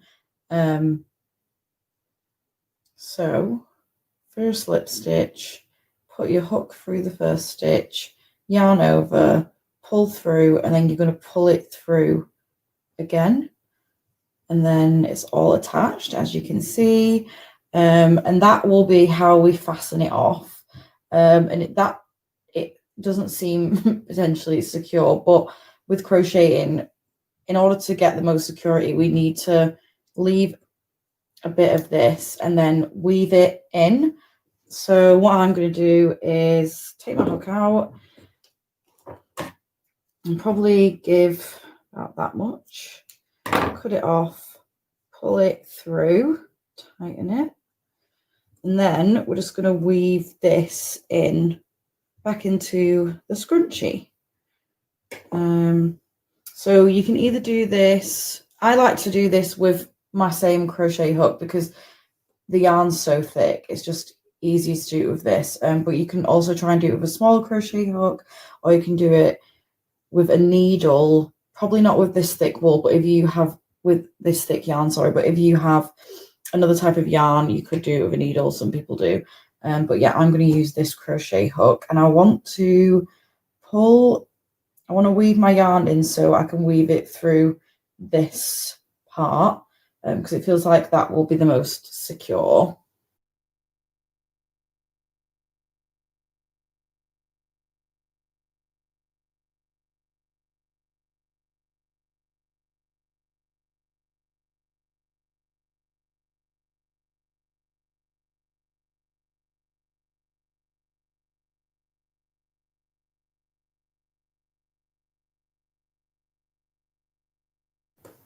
So then you have these tiny little tails, and I tend to just snip them off. These scissors are rubbish. And there you go. So yeah, this is the completed scrunchie. I forgot to say at the beginning, but if you're a beginner crocheter or you've never crocheted before, I think you should still be able to do this. It has just a few simple stitches, and it's quite repetitive. So yeah, hopefully this is accessible for everyone to try and make. If you want any further advice about yarn or where to get yarn, or just any questions about this process, feel free to message me on Instagram. My Instagram is @plantsforsadcats. Yeah, I hope you enjoyed this tutorial. Thanks. Welcome back to the yard, Cheetham Hill Festival. We're really getting close to the end, but there's still a few more people I need to speak to. Behind me, some lovely art from the last lady I just spoke to, Mary. As you can see, there's us. And there's some other nice work here. So have a look. Really nice stuff. My next guest I'm going to interview is from the Cheetham Advice Centre. So I'm just going to move over here. Hello, Sinead. Hi, Tony. Thanks for having me. How are you? I'm enjoying the live stream today. I've been at home watching it. It looks fantastic. Very good, very good. Well, if you'd like to tell us a bit about yourself and what you do at the Advice Centre. Yeah, so I'm family from Ireland, and I'm from East London. So I've been coming to Cheetham for decades, and it's the part of Manchester where I feel most at home and relaxing to it. So I love working here. At the Advice Centre, we provide free advice to anyone in the community across Manchester. But obviously, a lot of people from Cheetham and Thompson will come and use our service and volunteer and work for our charity. We provide advice on housing, benefits, and immigration. But often it's a real combination of those things, and people just feel very overwhelmed by bureaucracy and letters coming through the door that they don't really understand. And people are really worried, and they come into our centre, or they used to come in, and now we're having to see people remotely. But we're able to sort people's problems out for them, really, so they can move on with their lives and have less stress, more money, better housing, all the things that we really wish for ourselves and our community. Right, and you do quite a lot of work from home at the moment, then I take it. We're having to, unfortunately. Yeah. The team have just been amazing. We're kind of scattered across the city, but we're working remotely, so people can phone up. We've set up all our services with multiple access, so you don't have to have any money to use our service. There'll be some way, so people can WhatsApp us or text us, email, phone, and we'll then phone people back, so they're not having, on top of everything else, having to pay for a phone call. It slows things down a bit, and my team, they love people. That's why we do the work, really. They'll, on any day, they'll be, well, within our team, we speak 26 languages, so all of that's happening all the time, and it's buzzing, and people are coming in. With new children, they've got married, these things that cause bureaucracy are often really, really exciting life experiences for people, and we get to share those. So we miss some of that. Really, we do our best over the phone and by WhatsApp and by Skype, but we miss that connection. But staff are just really skilled at helping people kind of explain what the problems are and understand what they need to do. And luckily, we have enough capacity that we can solve people's problems for them. That's good. That's good. Yeah, I think it's interesting that you can't get to speak to people these days over the phone, because there's a lot of companies that you can't really get to.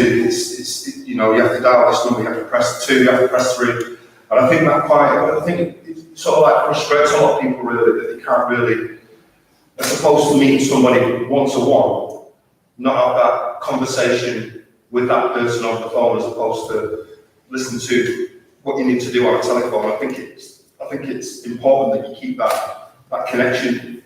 It is, it's the human connection, isn't it? And Mhm. particularly in a really stressful time, Mhm. you don't want to speak to a computer, you don't want to speak to an automated menu, you want a person to answer the phone and speak to you Yeah. and understand where you're coming from and help you get the solution that you want. And so we are really lucky. I'm very fortunate to work where I do because we get to do that every day. Yeah, well, I think you're doing a great job in these times, and I think sort of sometime along the line, people will appreciate what you do.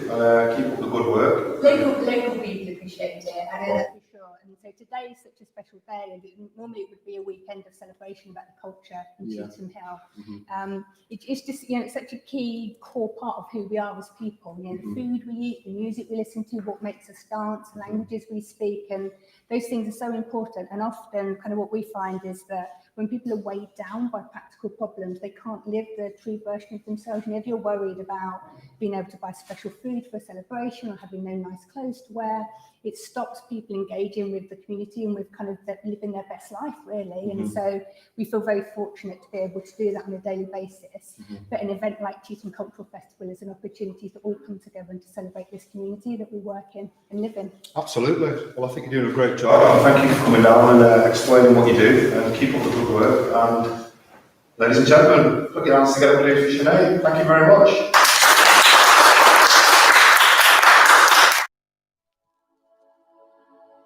A local exchange ambassador is somebody who represents both the community and the Royal Exchange Theatre, bringing arts and culture to local areas and to our local areas and to our communities, where many people or most people may not have that sort of experience previously. As ambassadors for Cheetham Hill, we want to bring the Den, which is a fantastic project and festival by the Royal Exchange Theatre and the Local Exchange Project. We want to bring that to Cheetham Hill and not just bring residents to the theatre, but the theatre to the residents, which is just an incredible thing to do.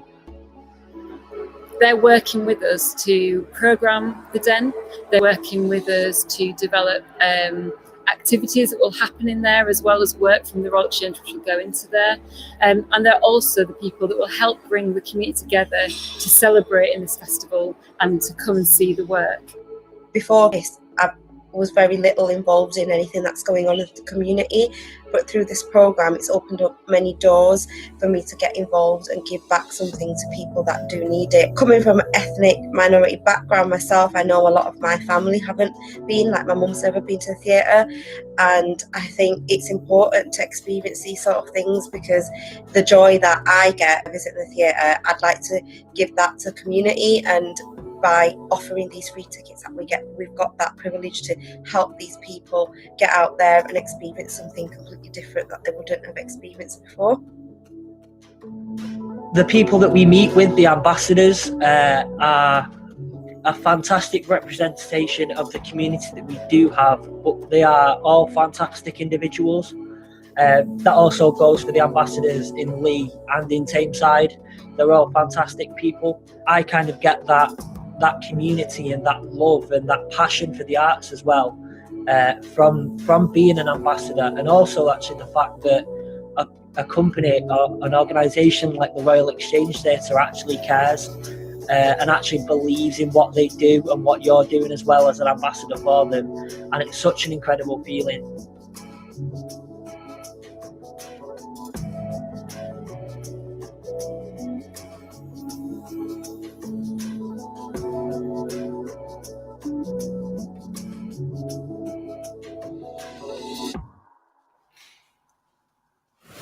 Welcome back to the yard, celebrating the Cheetham Hill Festival. That was a Royal Exchange video that's just been played. My next guest is Aaron. He's going to speak about health. How you doing, mate? I'm good. Good to be back in the seat again. I'm not officially from the health teams. I'm here on behalf of the health teams today. It's been absolutely fantastic what they've been doing. They've been really working at community engagement and bringing different organisations and different people together from within the community. And one great example of this is actually the newspaper, which has been made by the community and for the community. and they've been doing a lot more engagement projects. So over the last couple of months, they've been doing things like door knocking and going speaking to residents and speaking to businesses. And they've been really working at trying to get organisations together and working together. That's a good thing. There's quite a lot of people involved in it. Yeah, so they've been managing to get most community organisations actually to take part, and it's not just to understand the community working together, but also how they can do that to nourish and enrich, obviously, the health in people's lives.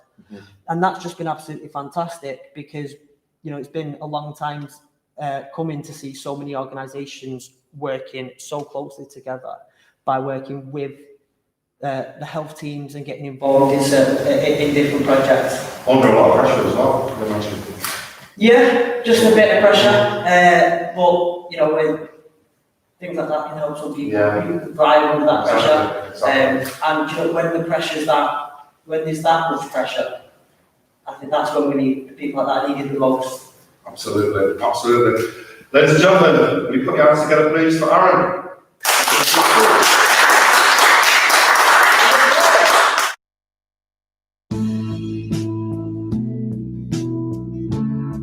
Hi guys, my name's Adiba and I work for the Manchester Local Care Organisation as a Health Development Coordinator in Cheetham and Grubsall. I just want to take a few minutes of today from Cheetham Festival and talk to you a little bit about flu. And I know flu isn't the most interesting topic to talk about at the moment, but it's really important to us because winter's coming up and that's when flu season starts. So flu season means that certain people are eligible for getting a flu vaccination and the GP will be in touch with them for that. Today, I just wanted to chat to you about what flu is and what the myths are, as you can see. So firstly, what is the flu? The flu is a virus and it gives you sore throats, fever, body aches, diarrhea, it can make you nauseous and it can leave you bedridden for a while. So it's really important that if you do have the flu, that you look after yourself and drink water, you take medication and you get some rest. But one of the best ways to protect yourself from actually getting the flu is to take the flu vaccination. So who's eligible for the flu vaccination? People that are over 55, if you're pregnant, and children aged 2 to 11. Either your doctor will be in touch or the school will be in touch with a consent form. It's really important that if you get a consent form from your school for your child to take the flu vaccination and you feel that your child should not have the flu vaccination on religious grounds, you actually write that down on the form. Someone will be in touch with you later on in the year about this. 52% of people that are eligible for flu vaccinations last year took up the flu vaccination. However, 48% didn't. It's really important that to look after yourself, that you take the flu vaccination. So what are some of the facts and myths around flu? The most common flu myth that we come across is that people say that the flu isn't serious, but that's not true. Every year, across the world, 650,000 people can die of the flu. People who have vulnerable immune systems are more at risk of getting the flu, but even healthy people can get it. Most people will recover in a couple of weeks, but some can develop complications from it. The second myth that we come across is that the flu vaccination can make me ill. Well, actually, the risk of having a severe reaction to the flu vaccination is 1 in a million. The flu vaccination actually contains an inactive version of the flu, and therefore it can't make you ill. There will be some cases where you feel a bit achy and a bit feverish, but that should go away in a couple of days. The third myth that we come across quite a lot is that I'm pregnant and I shouldn't get the jab. Actually, women who are pregnant should especially get the jab as their immune system is weaker. And the inactive flu vaccine is safe at any stage of the pregnancy and it will help protect your baby from the flu even after birth. Some of the other ones that we come across that aren't true are that healthy people don't get the flu, healthy people can get the flu. The vaccine can give you the flu, the vaccine cannot give you the flu. And actually, I've just been chatting to these guys here and they didn't realise that you have to get the flu vaccine every year. So if you've had the flu vaccine once, that doesn't give you immunity for the rest of your life. You have to get it again every year. People who are most at risk of getting the flu are also the people that are most at risk of getting COVID. So it's really, really important to keep yourself safe, your family safe, and the NHS protected when you get your flu vaccination.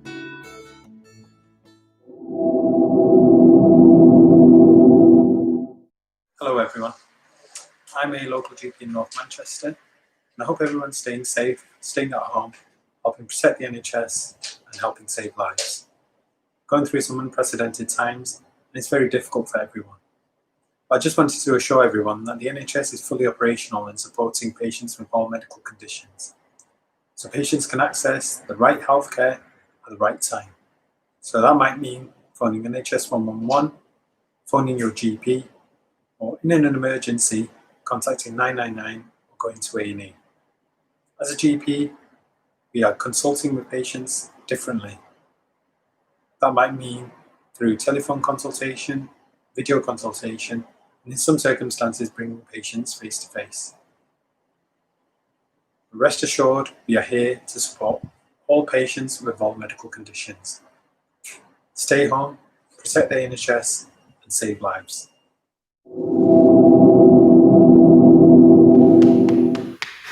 Welcome back to the Yard, to the Cheetham Hill Festival. My next guest is Martin. How do you do, Martin?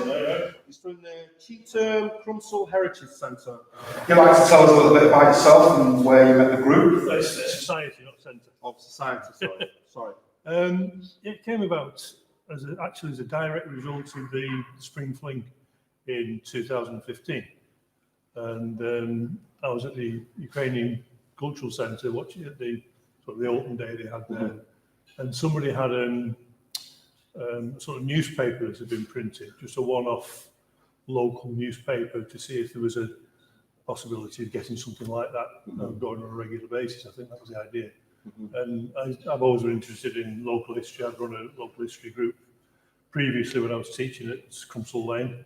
And I said I wouldn't mind starting something. I would just come up to retirement. And I thought, keep yourself busy. Yeah. So shortly after that, in May or June, I think it was, that year, we started off under the under the wing of the Jewish Museum, and using their room at the back to meet in. Problem with that was that they couldn't stay open late, and we could only sort of go afternoon tea time-ish, and some people would prefer to come out in the evening. So eventually we decided to move from there, and we now meet at the Ukrainian Club. Oh, right. And you've got quite a few members? Well, on the list, there's nearly 60, I think, altogether. Right. I think the most we've ever had at one meeting is about 36. Right.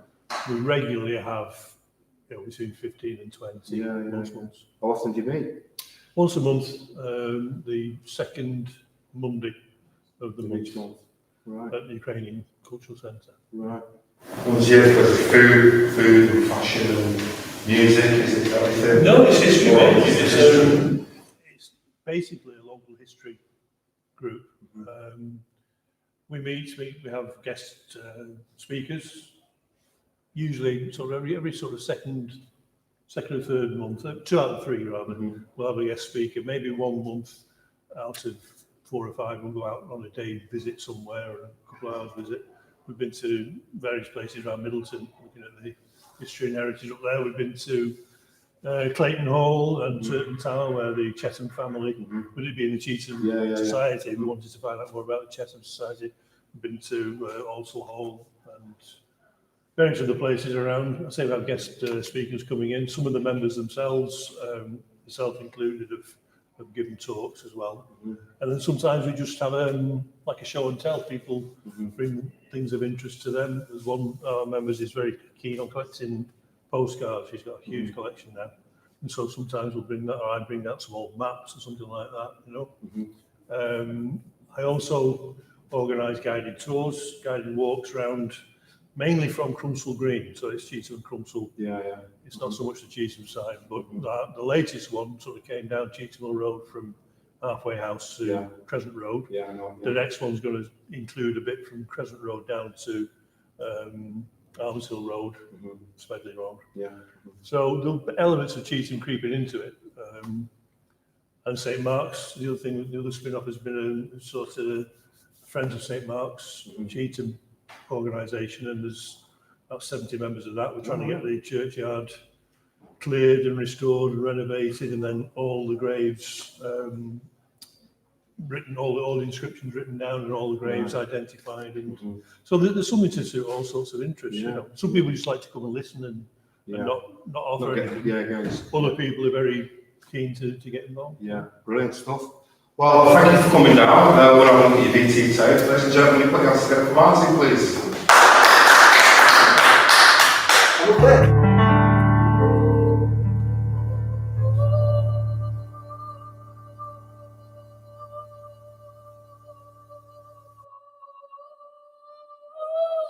Joseph Hyman was born in Russia. He paid for a trip to America, but ended up in Glasgow. Life can be cruel, and people can be mean. Some will do anything, even steal your money.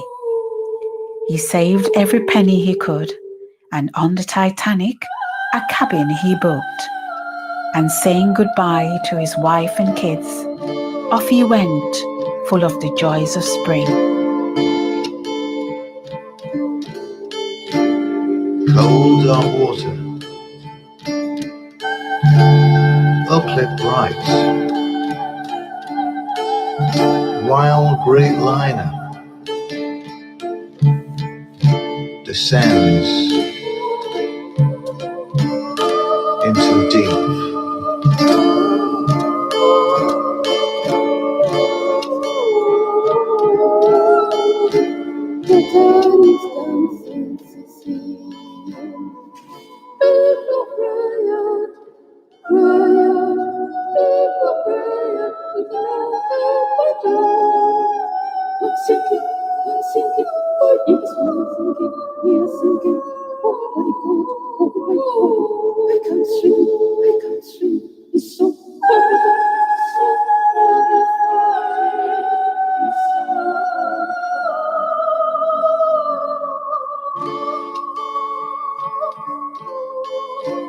Joseph's life was turned upside down. The collapsible lifeboat sea saved his life, and he lived to tell the tale.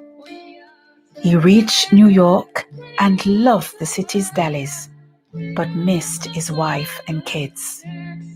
In 1912, back he came to fulfill another dream.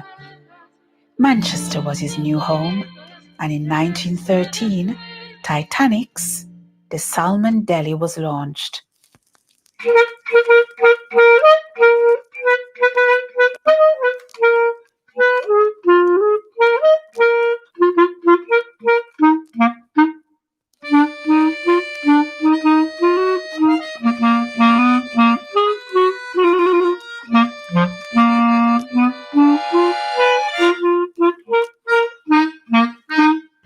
This next song took its inspiration from the story of Joseph Hyman.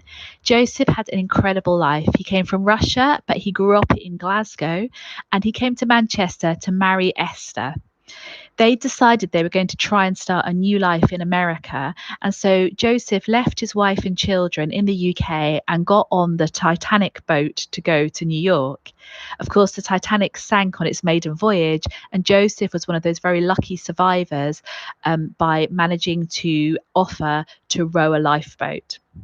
He spent some time in New York, and then he came back to Manchester, and from all the food that he'd seen in New York, he decided to set up a deli, and that deli became known as Titanic's because he was known as the man from the Titanic around Cheetham. Titanic's lasted for over 100 years in Waterloo Road.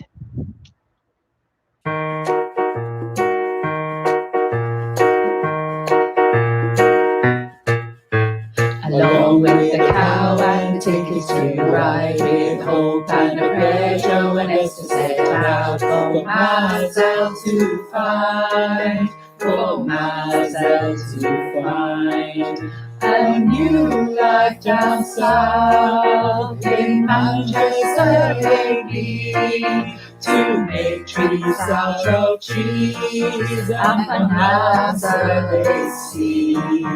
And an answer they see.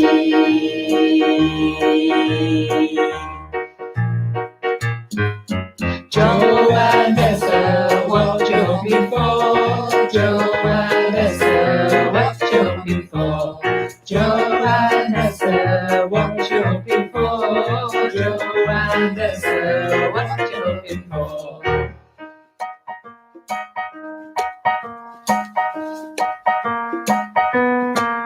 So they found a place where they could live and work down the Waterloo Road. People came from all around to see what trees could be found, to see what trees could be found when Joe walked down the street. Folk would point and whisper, remember the Titanic. He's a survivor, how lucky he must be.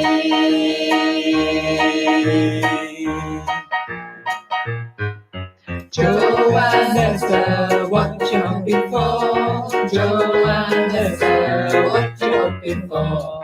Joe and Esther, what you hoping for? Joe and Esther, what you hoping for?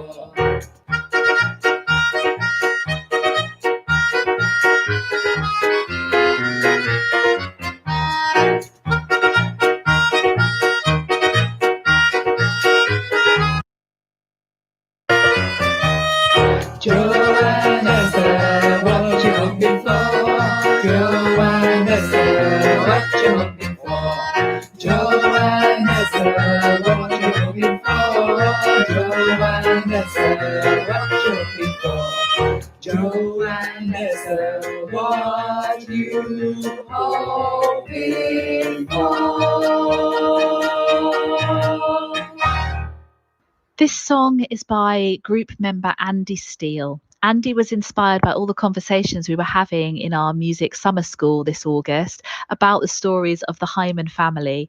And he's written this song about what it is to come from somewhere else and arrive in a place and feel like it's your home.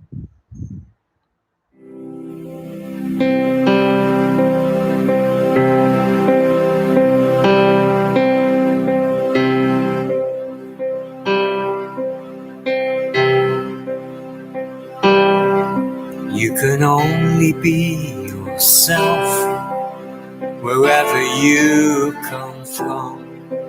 If another land could greet you with open arms to come, you can only be yourself no matter what life leads you to.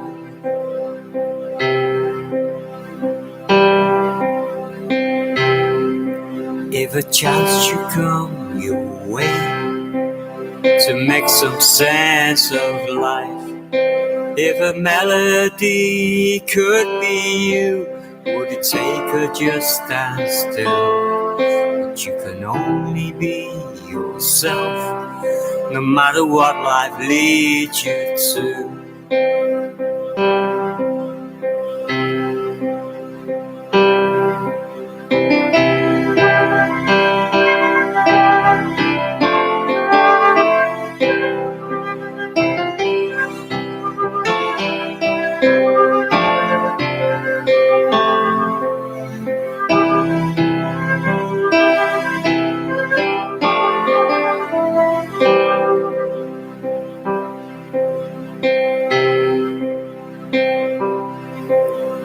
Follow your heart, we only had this time.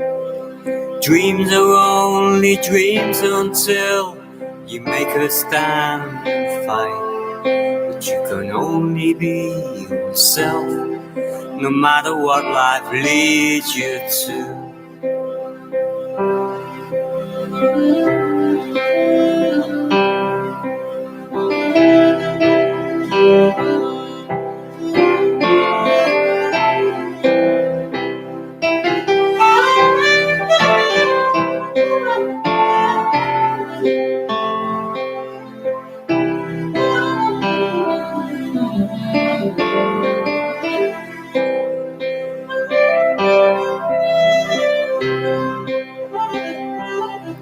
You can only be yourself wherever you come from.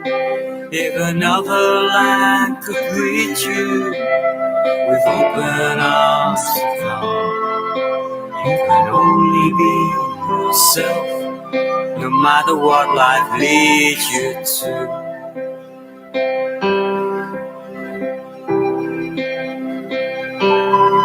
No matter what life leads you to.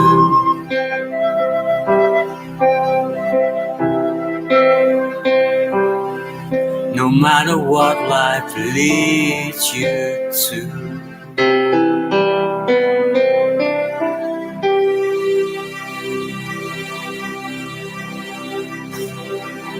Welcome back to the yard, to the Cheetham Hill Festival, which is virtually drawing to a close. We've had a fantastic day. We've got Jules, who's from Grub. She's done an IR, you alright? You've been here all day? No, I've just got here. Oh, you just got here, right, okay. Tell us a bit about Grub, Jules, then. So it's just a street food market on Red Bank. We've got like an indoor and outside venue, and then the outside has got like a garden area, and we have like street food traders that come in and out and change up and things like that. Cool. What type of food? It's all types of food, just like from all over the world, different cuisines. Yeah, people bring their little marquees and pop up, and they'll all do like a food that they're passionate about. Right, that sounds like an idea that I've seen in America quite a few times in the States. Yeah, like we have like trucks sometimes. Yeah.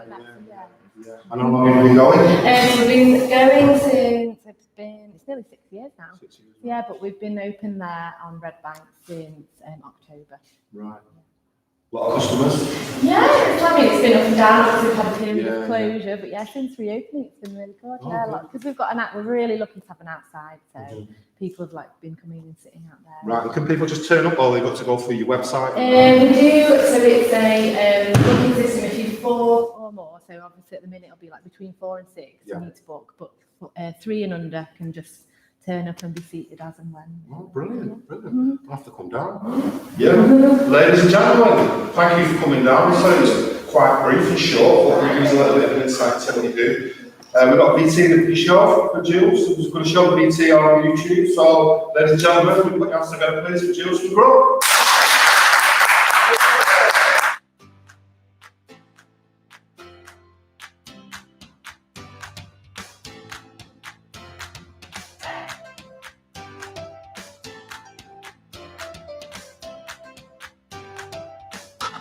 Hi, I'm Jason Bailey. I'm one of the founders of Grub. Today we've got a kids dumpling workshop with one of our best traders, Homemade Dumpling, showing them how to get involved in street food.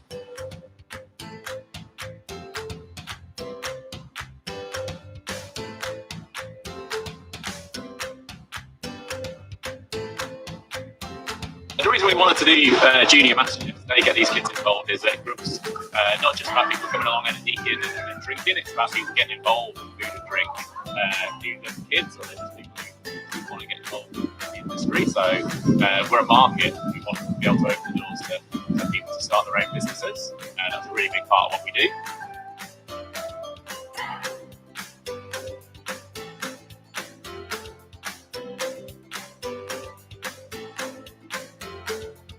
We really wanted to be part of the Cheetham Festival this year. We've moved here, this is our new home, and again, we want people to get involved, and that's not just from Greater Manchester, it's connected to people locally as well. So anything we can possibly do to do that, I think Cheetham Festival is just a brilliant way of doing that.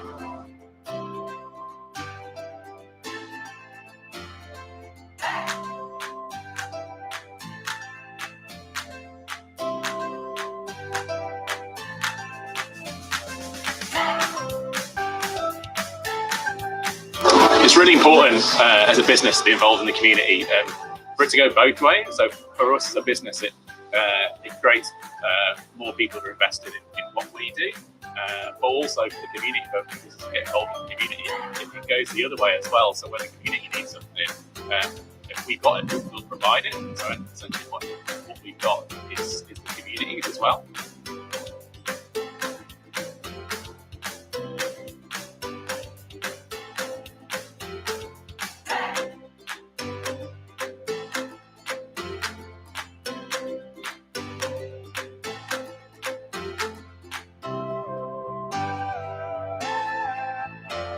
Cheetham Hill means a lot to us now. It's our new home, and it's the entire future, not only of our business, but all the other small businesses that come here to be a part of what we do. So it's absolutely the future of Grub. Welcome back to the yard, the Cheetham Hill Festival, which is drawing to a close. Got one of the main organisers with us here today, called Gareth. How do you do? Good, thank you. Brilliant day. Had a good day, enjoyed It's it? been amazing. Exhausting, as I'm sure you found. Yeah, well, being live for 2.5 hours. It's been fantastic. I've thoroughly enjoyed it. The next year, or the next 2 years, have you got any ideas of where you think this could go? And Absolutely. Well, I think you said earlier, I think this is the start of something. I think you've seen that we can start with this, we can build from what's happened. I think we have all been trying to avoid being doom and gloom about the situation that we've found ourselves in recently. But the truth is, it's been hard, it's been really difficult for everyone. And so this has been a great example of how people can come together in difficult circumstances, and we've made the best of it. And it's been absolutely amazing. And the good thing is now we've got the infrastructure here now, that next year we can hopefully, fingers crossed, things are more normal, we can do it live, and we've got the digital experience and the presence as well. So we're just massively thankful to everyone here at the Yard, to you, to all the guys behind the scenes who you don't see, who've been working so hard. Some of the guys who've been interviewed today have been saying they don't realise when they're watching at home, and then they come in here. All the team that are behind the scenes that have worked so hard. All you see is what's happening in front of the camera. So massively thankful to everyone here at the Yard and everyone behind the scenes. You guys have just been amazing, and hopefully, we'll go on from strength to strength. And whatever happens, what we do know is that the people of Cheetham come together, even when things are good, when things are bad. We all pull together and make it work. So. Absolutely. Well, I think it's been a fantastic day. I've thoroughly enjoyed it. I've been chucked in at the deep end. Pat's there smiling at me. I'd like to thank Pat. I'd like to thank everybody that's been involved. All the acts, the people that have come in, Mark and Joe for putting the event on, all the guys that sat behind that you don't see doing all the technical work. It's been a fantastic day. I'd like to draw it to a close now. I'm going to walk over here. Thank you, sir. Thank you. Thank you. I'm going to walk over here and just introduce Flat Theory. Have a lovely day and enjoy the band. Thank you very much.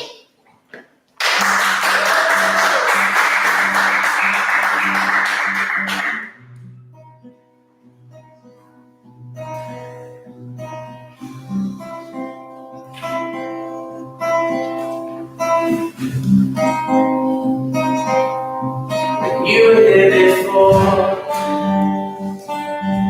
wouldn't look you in the eye. You're just like an angel, skin makes me cry.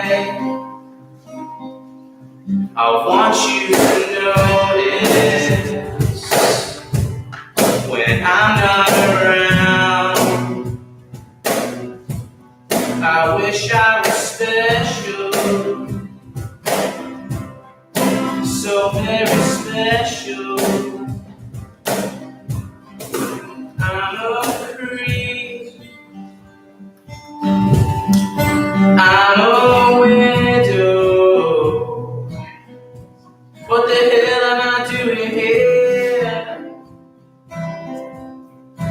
I don't belong here. I wanna have control. I want it all. I want a perfect body. I want a perfect soul. I want you to notice when I'm not around. I wish I was special, so very special.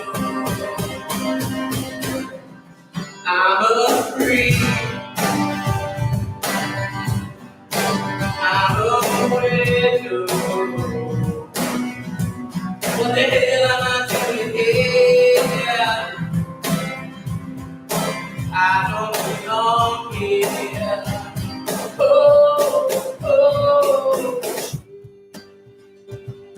Running out the door. She run, run, run, run.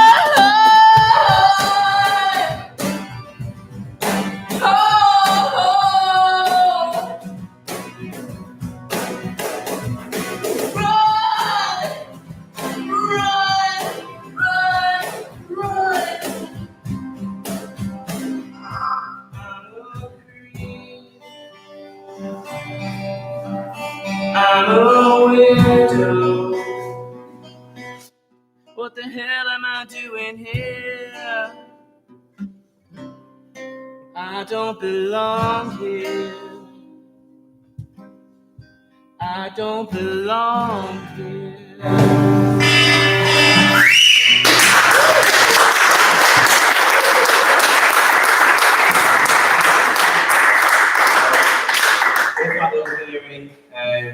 Part of the Cheetham Film Festival. Really thank you to everyone for having us on. It's a privilege. We're going to do a couple of versions as well as the covers, so we hope you enjoyed that first one. This song is one of ours. It's called Castle Rock.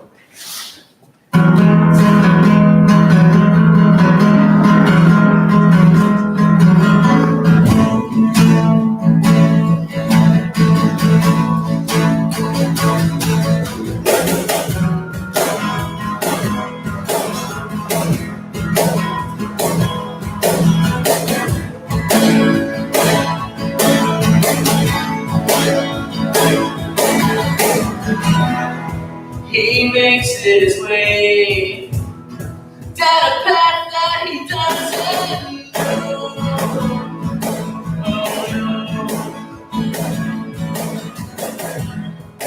He made a choice today. What's different, but he's unsure. He's unsure. On Castle Road, that's where he fell in love with a girl.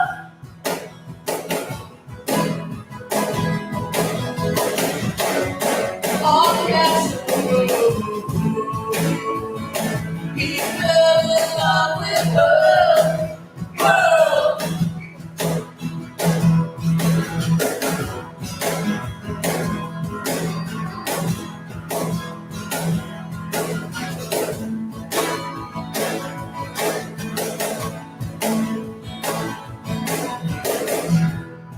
Now she's not there, and he's wondering why. Oh, why? Oh, why?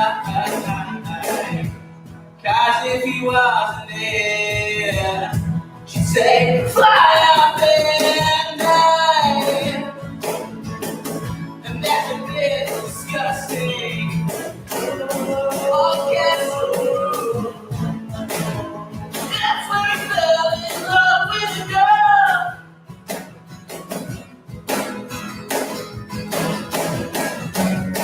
Oh, Castle, he fell in love with her world.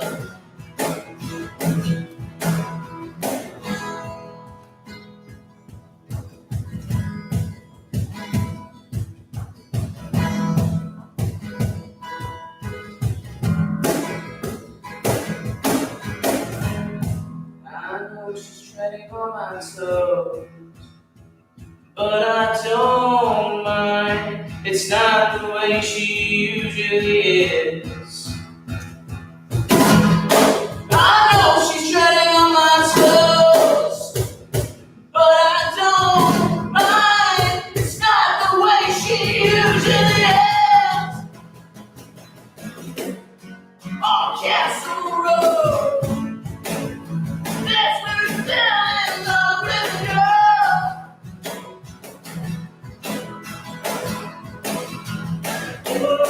On Castle Road,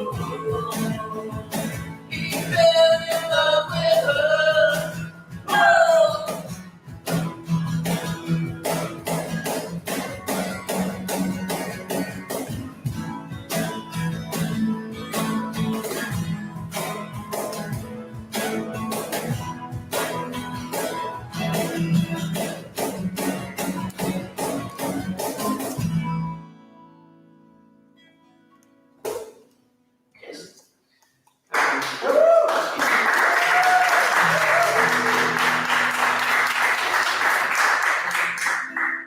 So I'm going to do another song that we've kind of written for acoustic stuff, so you might like this one. It's called Clarity.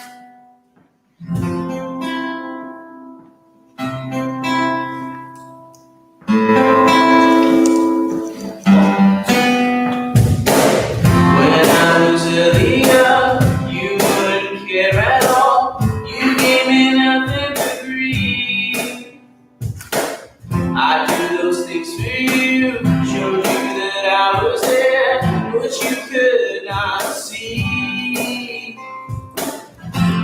I've had enough, I said it all, and I'll say it again. It's all too much for me to deal with, so let me deal with it. My time is now, you're gonna give it all to me. My time is now, I'm gonna show you what I mean.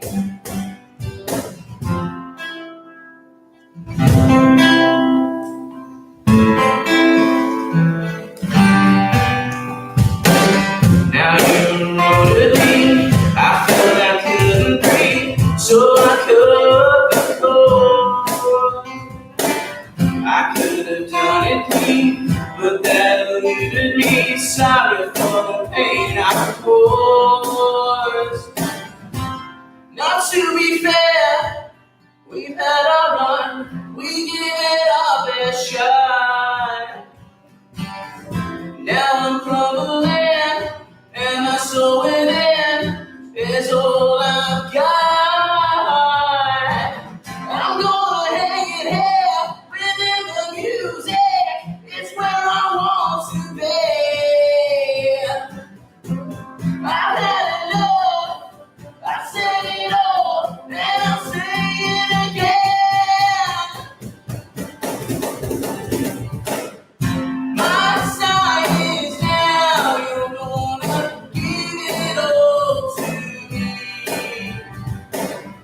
My time is now, I'm gonna show you what I mean.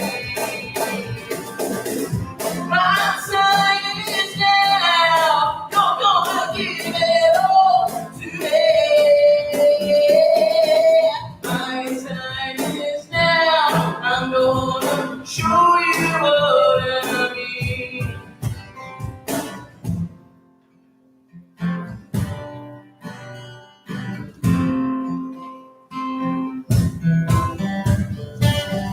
My time is now. Let me live the life I want to. My time is here. I'm gonna sing it loud and clear. My time is now. Let me live the life I want to. My time is here. I'm gonna sing it loud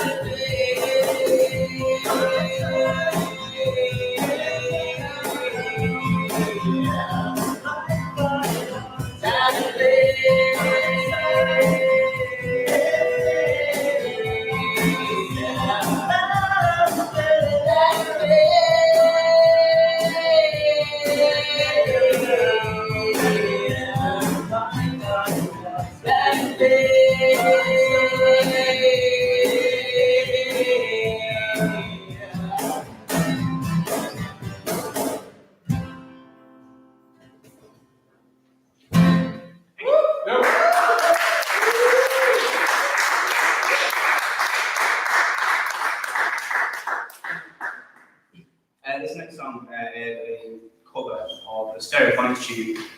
But if you all in here, you can join in a little bit. I know there's some of you. And we're not meant to mention everybody behind the camera, not meant to break that fourth wall, but just join in if you will. This song's called Have a Nice Day by Stereophonics. 1, 2, 1, 2.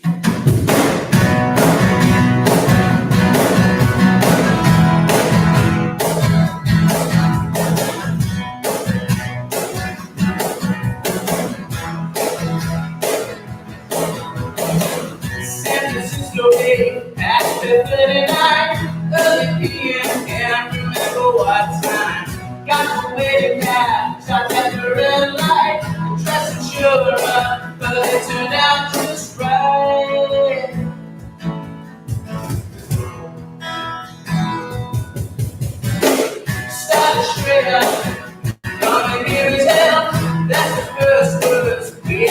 party then. Step away from throwing my lots. Take a holiday. Is it what you want? Oh, have a nice day. Have a nice day.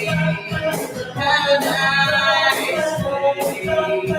Have a nice day. Run away. Have a drink and chase yourself into a share. That's what I do. So I'm gonna come. We're only gonna say just the same ways. Only our accents change. Oh, have a nice day. Have a nice day. Have a nice day. Have a nice day.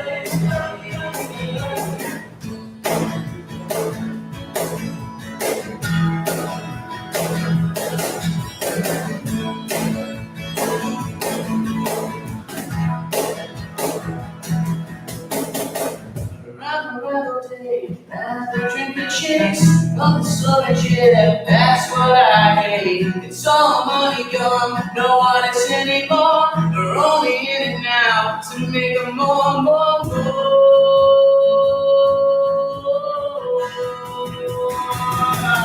Have a nice day. Have a nice day.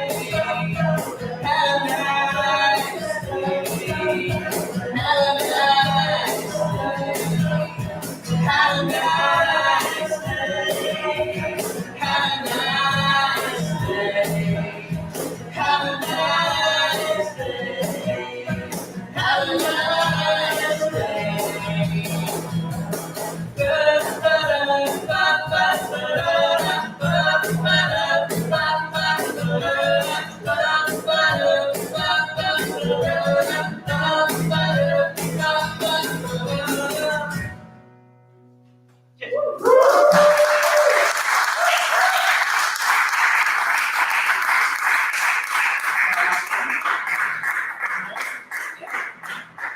We've got one more song, it's our latest release, so a little bit of a plug. You can't find us on Facebook, but it is for this community. So, yeah, this song's called Bad Brain. It's out on Spotify and stuff like that. Take it away, Richard.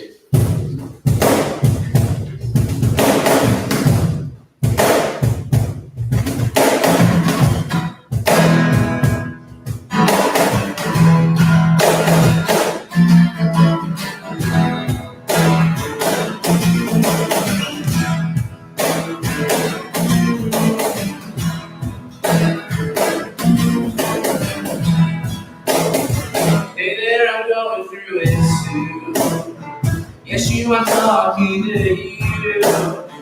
I know you might be feeling down, so pick yourself up off the ground. No one is like being lonely. No one is like being cold. No one is like being stupid. They ripped apart your soul. No, we don't talk about it.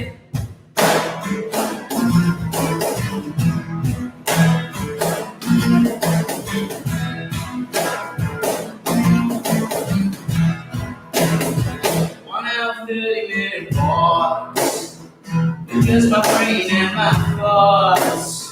My mobile life when I left work, and now I left it just a shirt. That reminds me I'm useful. That reminds me I'm good. I make the living for my kids. I work for what it's worth. No, we don't talk about it. No, we don't talk about it.